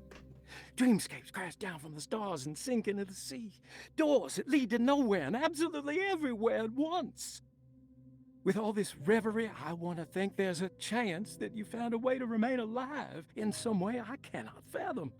Just like I've learned to navigate with my talisman. Maybe you, with all your knowledge, you somehow knew a way to find me again. Perhaps in Teruea. All my love, Jeremy. Interesting. This could be nothing, but it could also be everything. I'm going to be right back. I have to go feed the animals. One moment.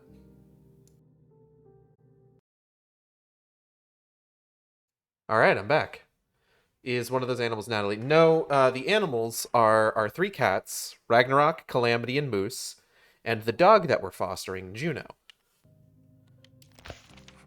We got a luggage key. Ooh, this is probably for that chest in his room. Cool. Dead lady. She's dead. No matter how she died, she looks peaceful now. Damn, sucks. Anyway.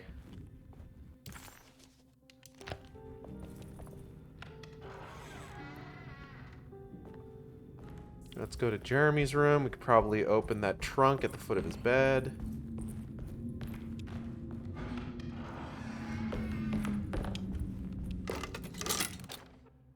Ah, the Barlow lens for the drawing room. Lens can be fixed to amateur telescopes to increase magnification. A telescope lens. Why would he lock that up? Yeah. Use the telescope in the drawing room to look for answers in the stars. Emily is here. Clue. Emily is here. Bleh. The hell? What the fuck?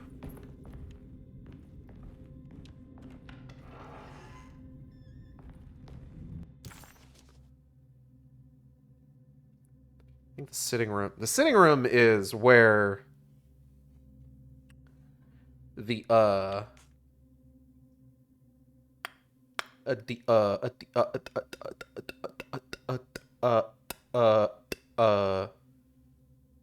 France puzzle is. Right, where am I going? I need to go downstairs. I need to go to the drawing room. Okay. Oh, there's the bear again. Everybody say hi to the bear. Hi, bear. Then I go to the pizza. You okay there, mate? I'm doing fine.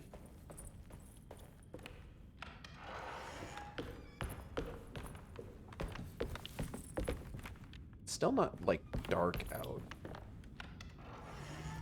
I guess alone in the dark is really kind of more of a metaphorical thing than anything else. Like, we're not literally alone. We're not literally in the dark. It's kind of about the nature of humanity, you dig? It's about the human condition.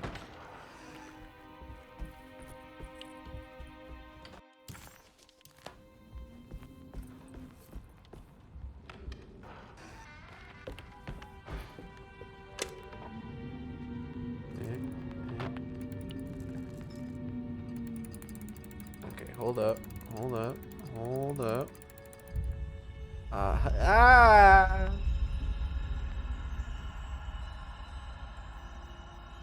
Whoa. Huh.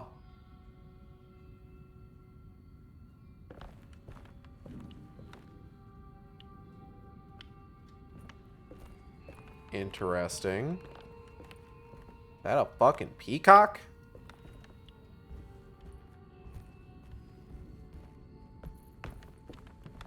Can I leave? I cannot leave, in fact.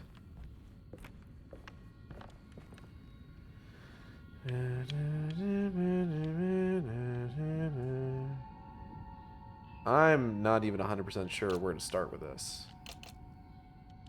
Hold on.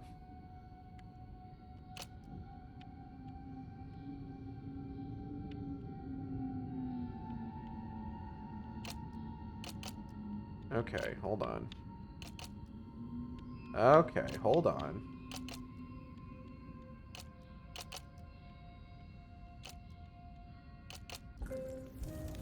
Nine, 4, 1. Okay. Oh shit. Whoa, what's going on? It's dialing in something all on its own and it's showing the way to another memory? Where is that? The dining hall, maybe?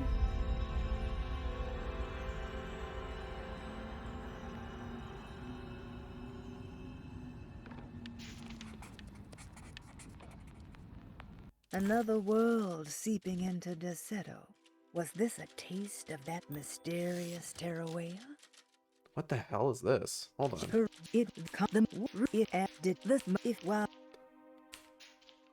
While Detective Carnby was grateful to be back at Deseto, he was eager to test his hypothesis.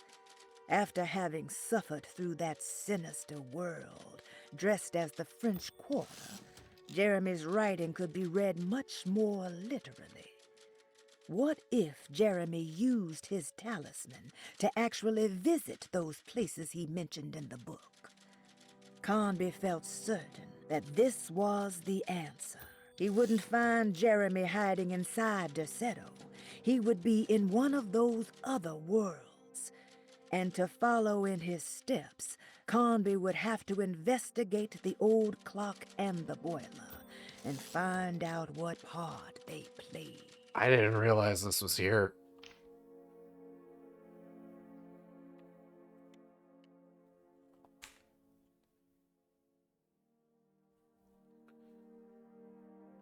If it wasn't for the collection of peculiar statues, the old astronomical clock would draw every eye in the room.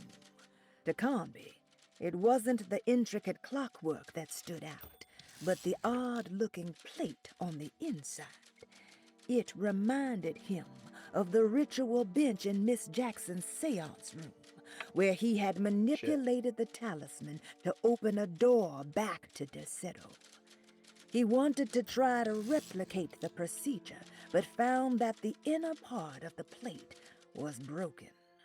He would have to find the missing pieces and put the plate back together. McCarthy reminded Detective Carnby of an old barfly he used to know. He detested him. There was no getting around it. McCarthy was going to have a hard time getting on his good side. The simple astrology cipher was a favorite among the artists who lived in the house 20 years ago. They easily turned into numbers when needed, but also acted as signatures for the members, as there were only 12 of them. Detective Carnby had a hard time understanding what had happened. It did feel similar to when he was pulled into the French Quarter, but with less power and purpose. Did he cause this, or was it something else? As his pride faded, Detective Carnby was left with a feeling of unease. He had successfully managed to enter a whole new world. How could this be, and why did he accept this so readily? One thing was clear. There were no answers to be found by standing around questioning reality. Knowing only what he read in the commonplace book, Carnby headed off to look for Jeremy in the hateful mound.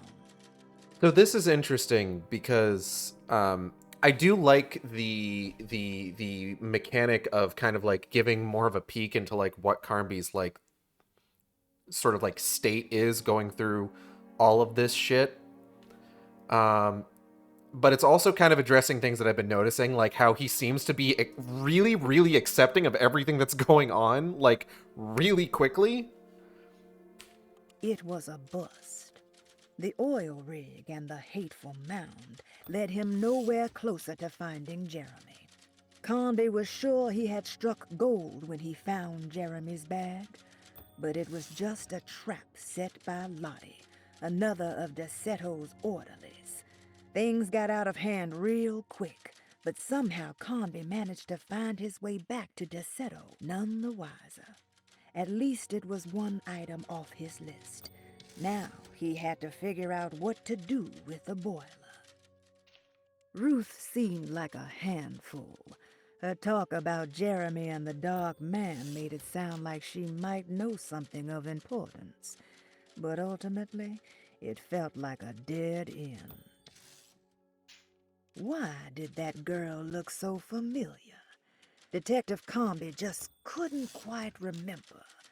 His last few years were clouded by a drunken haze, a haze which now had turned almost opaque. Considering their shared past, Grace had every right to feel slighted, but it wasn't in her nature. She was amused.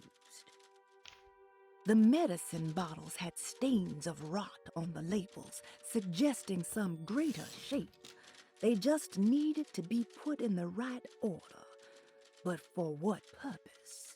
I also kind of like that this is sort of being written as if it's like a mystery novel.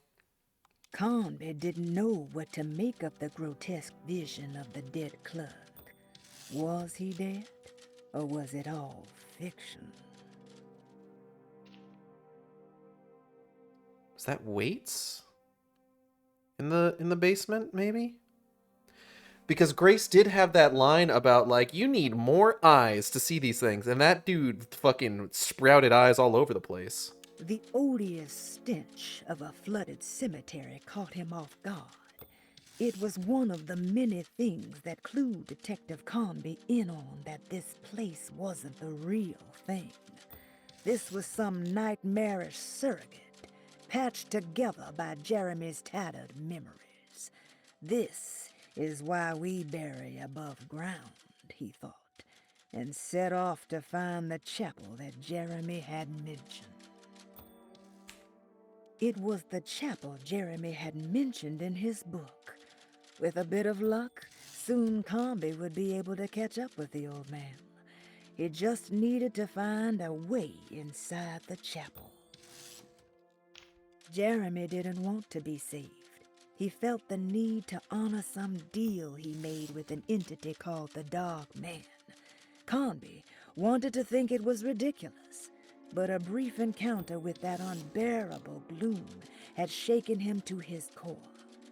Carnby had seen a lot of bad things in his life, but he had never before been this terrified. After gathering his thoughts, Carnby figured he would need to chase after Jeremy in the only place left he could think of. He needed to go to Tarawea. Perosi's body looked unharmed. Carnby couldn't figure out how she died, or why this wasn't a bigger upset to the people at Doceto. Jeremy had found a way to enter Tarawea, but he wasn't allowed to go. He knew deep down that it was impossible for him to cross that threshold. Instead, he hoped that Perosi would go in his place and burn his library to the ground so he could start again. But she never got the chance. Perosi had her own problems, her own demons, and she died suddenly one day without warning. Holding the telescope lens in his hands, Detective Carnby suspected what it was. At least a part of the key to that paradise Jeremy so desperately wanted to see. Curious what he would find, he felt eager to put the lens to use. Another world seeping into Doceto. Was this a taste of that mysterious Tarawea? I suppose. Okay. Now then. Well, now I know every time I see that little notebook pop up, I should probably fucking mash options on the controller. Okay, so I think we need to go to the dining room. To be honest, speaking of the talisman, it's very visually beautiful. I would love to own a physical version, and this feels like something written by the author admitted to Tercetto. Hello, Safi Magi. Hold on. Safi Magi? Am I saying that right? What am What? There's an invisible object in the middle of the floor that I'm stuck on. You can call me Safi. Hello, Safi. Yeah, I was thinking that exact same thing, because I think the author... Hold on. Where is the... I had the thing that was like the... patient files. She's a crime author, yeah. We did find her dead in the fucking... Why am I having so much trouble here? We did find her dead in the cemetery, though. So, questionable as to whether or not she's writing this. Anyways, dining room. Here we go. It's over here.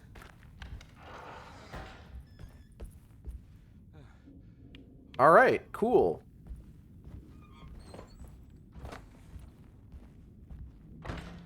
There's all the rot over here. Here we go. Yeah? Oh, hey. This door's slightly open. Chapter 3! Could be a ghostwriting done in Cassandra style to quote-unquote keep her alive for the masses. Suppose that's true. Who the fuck is that guy?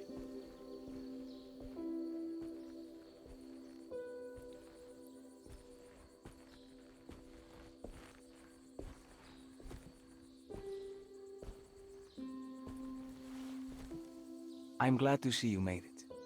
I had my doubts, but the hope you instilled has yet abandoned me. Oh, this is that Juan guy. Who are you? My name is Juan Luis Jorge. Yeah. And this is indeed the convent of Tarawea. You'll have to excuse me, but Yermi never got your name. Yermi. The name's Edward Carnby. I'm a private investigator. You're not a patient, are you? No. I'm the author of a book that Yermi once found important. How does that work? Are you part of this memory as well? Is this even a memory? I think calling me a manifestation of Yermi's subconscious would be more correct. And so is the convent of Tarawea. I see. I'm a man Yermi has never met. And we are in a place that he has never been. Okay. That makes sense. So are you here to guide me or something? About as much sense as anything else. I have no more purpose than you do. I simply am. I will happily help you, of course, if I'm able. If you are already somehow part of Jeremy, why did he want to come here? Isn't he sort of here already? Yermi wanted to come here because it's a representation of his mind at peace. When Dr. Gray asks him to find his focus during his sessions, this far-flung convent is what Yermi imagines. He is under the impression that if he could physically come here, he would reach a perfect equanimity. A spiritual apotheosis. You don't think it would work? Yermi subconsciously knows it's just wishful thinking. He can't come here. Despite the pathways opened by the dark man between their Seto and Yermi's psyche, it's simply not possible. But I'm here. Indeed. It's a shame it's just another place for you, Detective. Otherwise, you could have become a Buddha.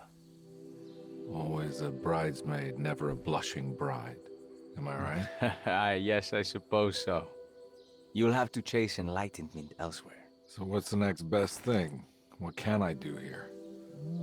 You should seek out the convent library and try to find the truth about Yermi's relationship with the Dark Man. It's the sort of knowledge he represses and is unable to reflect on.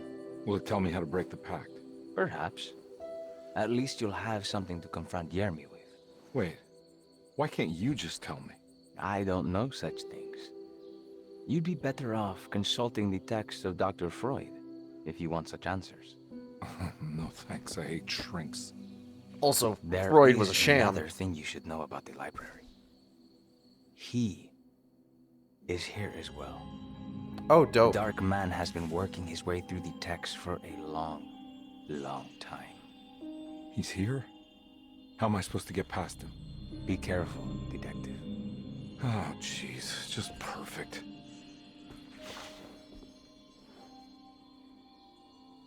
Fucking sick.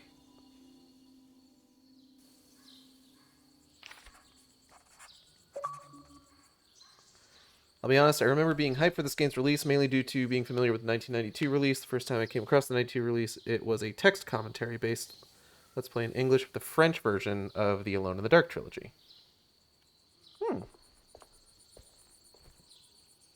You have any advice on how to deal with the Dark Man? I suppose suppression could work. Try not to pay him any attention.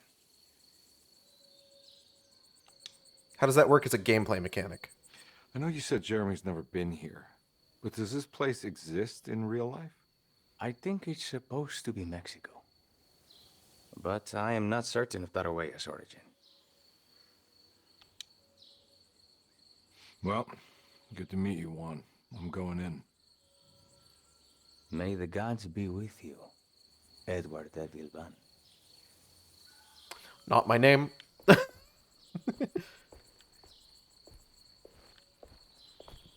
I feel like any Let's Play format that isn't like video commentary has kind of like fallen. Hold up. Ooh, that's a seam that's maybe a little bit bigger than it ought to be. Ouch. It's fine. None of this is real.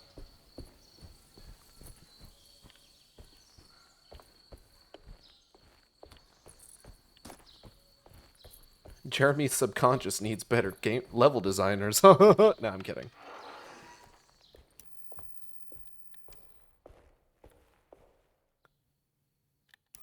Oh, I immediately don't like this place. I immediately don't like this place. But yeah, Because I remember going to like the LP archive and like reading through like screenshot. One of my earliest exposures to Silent Hill was through a series of screenshot Let's Plays for Something Awful that were all fantastic, I remember. And it covered the original 4 games, Silent Hill 1 through 4. And then I ended up following that up with Voidburger's subtitled Let's Play of Silent Hill Origins, which also very good. The subtitled LP, I would say, is probably the ideal way to experience a Let's Play of Silent Hill, just because it really helps sort of like maintain the mood in a lot of cases. Yeah, text-based commentary on videos has faded into obscurity, but I would like to do that because I'm vocally shy. It's not a bad idea.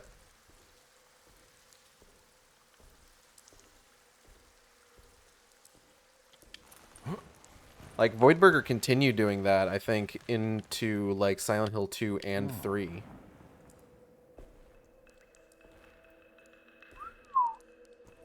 God damn. Alright.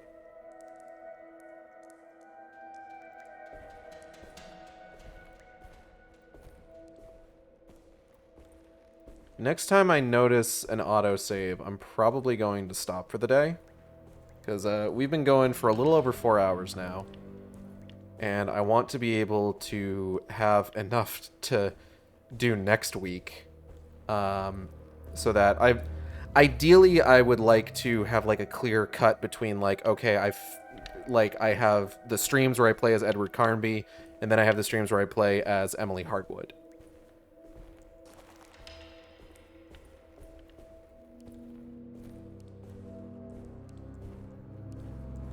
And I'd like to have sort of like a clear delineation between the 2 playthroughs.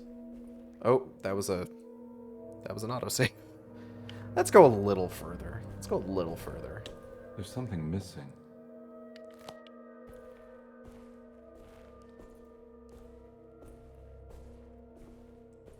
But thus far, I'm really liking this.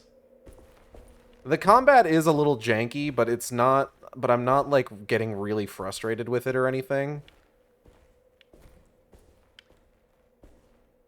And the exploration and the puzzle solving is a lot of fun. And just overall, just kind of like the vibes. The vibes are really nice. Very mystical, but there's also some kind of aura of, I don't know, it seems like there's an aura of knowledge past one's understanding both physically and mentally.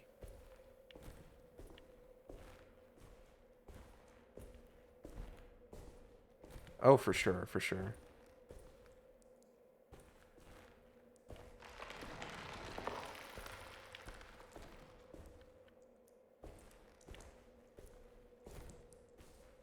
Book. The Great Library. The Great Library was endless, beautiful, and terrible. An Akashic record for the universe inside the mind of Jeremy Hartwood. Is this man talking with a mouthful of marbles? By a story forced upon him, told by a maniacal liar, an evil conjured by science and secrecy. I will suspend a room and lock away the foundation of his character. Its key will be left to the librarian, the only thing invisible to the prowler. This man's talking with a mouthful of marbles. That's the vibes this library gives me. It's a very, very astute observation, quite honestly. Like, I definitely agree with it. What the fuck is that?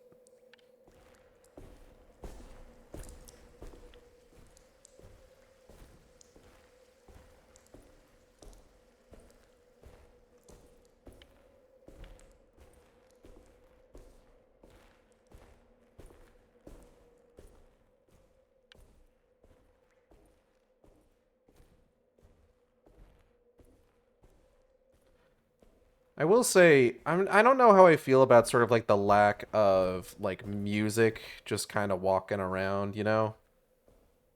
It's very quiet. I'm not sure how I feel about that.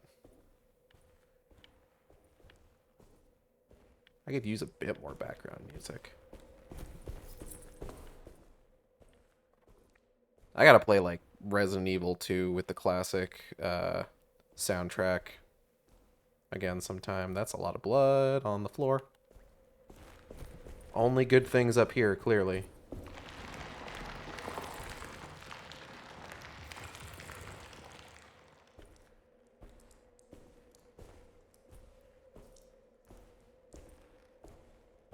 Hello.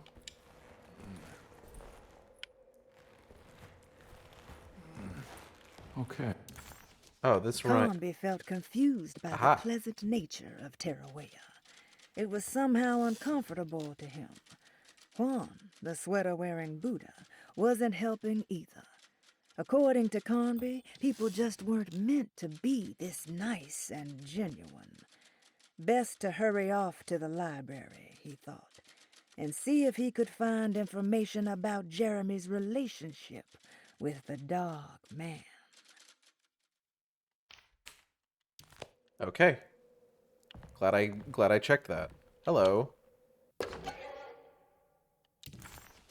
Ah, Beast of Burden. Forbidden knowledge. Oh, hold up. Bull worship is common throughout history. For Christians, this can be seen in Exodus. Don't you lecture me with your $30 haircut. Can't stop addicted to the shindig. Chopped off me says another wing pig. Choose not the life of imitation. Distant costs unto the reservation. Defunct the pistol what you pay for. This punk the feeling that you stay for. In time I want to be your best friend. Mystic love is listing on the West End. Thank you, Xanda.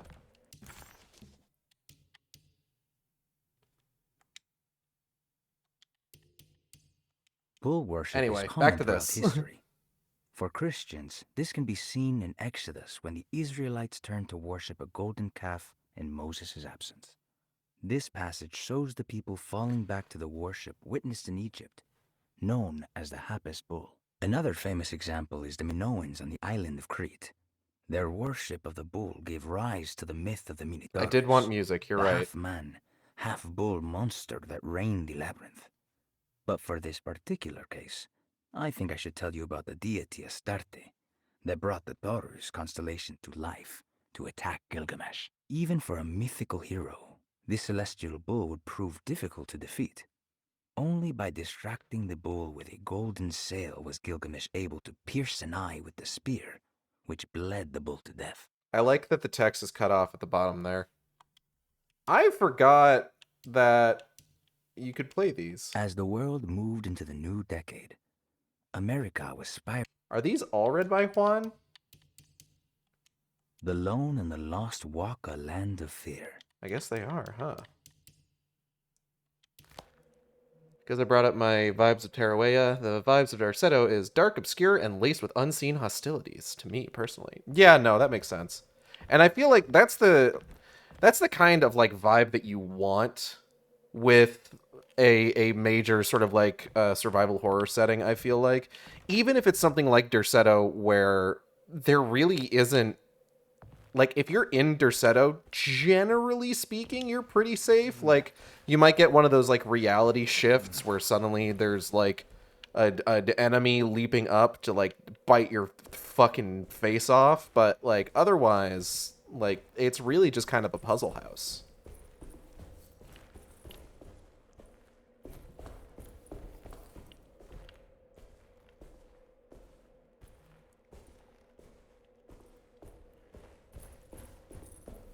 Hello. Gimme. The key of Hubertus. After the suspended room was built, its key was given to the convent librarian Hubertus to keep Jeremy's darkest secrets safe from prowling eyes. Dope.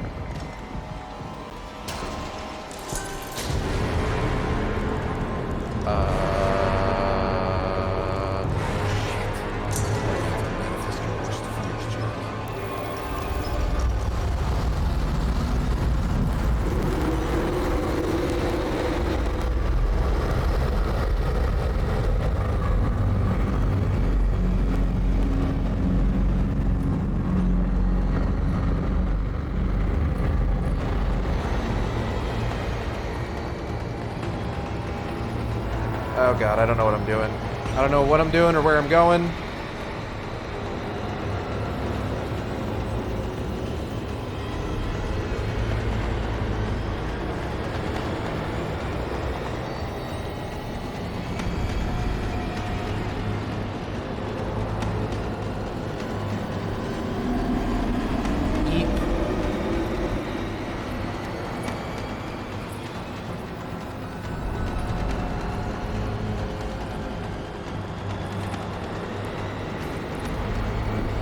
Oh shit.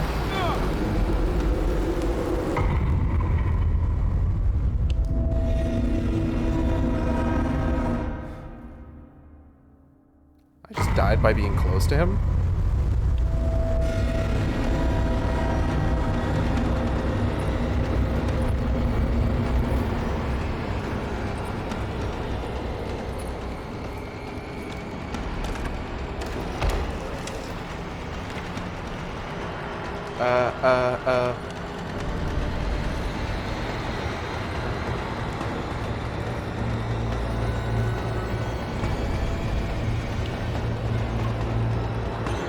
Eep.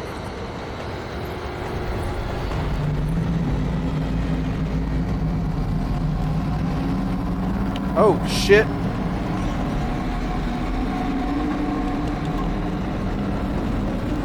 Oh, this sucks. Yeah.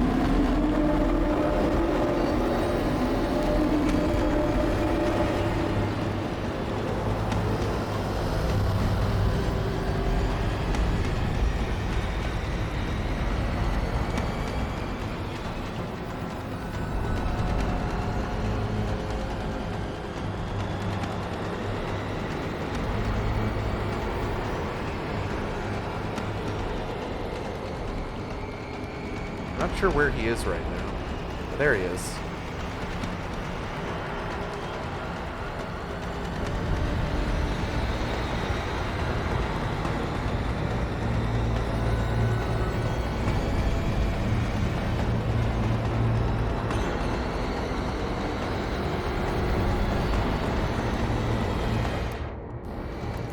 Is this where sneaking is important? Wait, what did that say?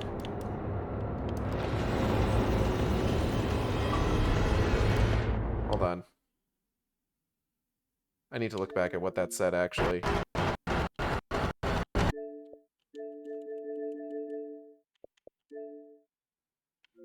Obsolete items have been archived? Okay.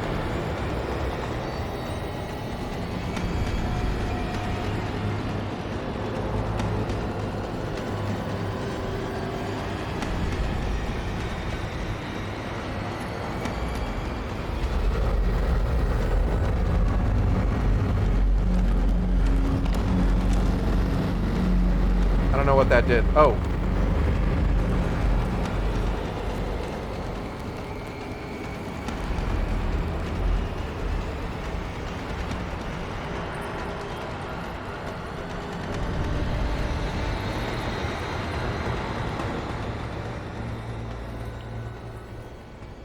Oh, is it done?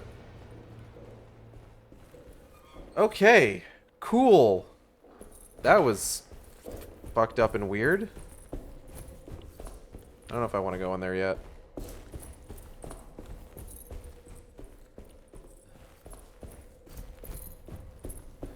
Well, we're probably going to go ahead and end it here. I want to thank everybody for coming by the stream. I hope you all had a good time. I know I did. If you enjoyed the stream, you could subscribe here on Twitch. We have special emotes for subscribers. You can also follow me on Twitter, Tumblr, and co-host at AcidXShark. That's AcidXSHARK, where I post all the streams as they happen. Or you can follow me on YouTube at AcidXShark, where I post all the streams after they happen. Art for the stream, thumbnail art was done by my friend Jay, who you can find on Twitter, Tumblr, and co-host at Dandy Mahwin. That's DandyMathuin. Fantastic artist. Highly recommend checking his stuff out. VTuber was done by Audrey and B of Team Capel. You can find on Twitter, Twitch, YouTube, Tumblr, co-host. Blue Sky and VGen at Team Capel. That's TEAMCATPLE. They also do fantastic work. You should commission them. You should commission them through their VGen. Don't email them. They'll email you. Don't DM them. If you do DM them, don't be weird. Safi, thank you for the follow. What else? Is there anybody streaming right now that I could raid? Upcoming streams. Wednesday, we are continuing Splatoon 2 Octo expansion. Thursday, we are doing Final Fantasy XIV. We're going to be doing the FF16 crossover event, as well as starting in on the Heavensward New Game Plus patches. What else? Friday, Audrey and B will be back on for Bayonetta Origins, and we'll be continuing Alone in the Dark on Saturday. I want to thank everybody for coming by, and I'll see you next time on the Shark Stream. Same Shark time, same Shark channel. Take care, everybody.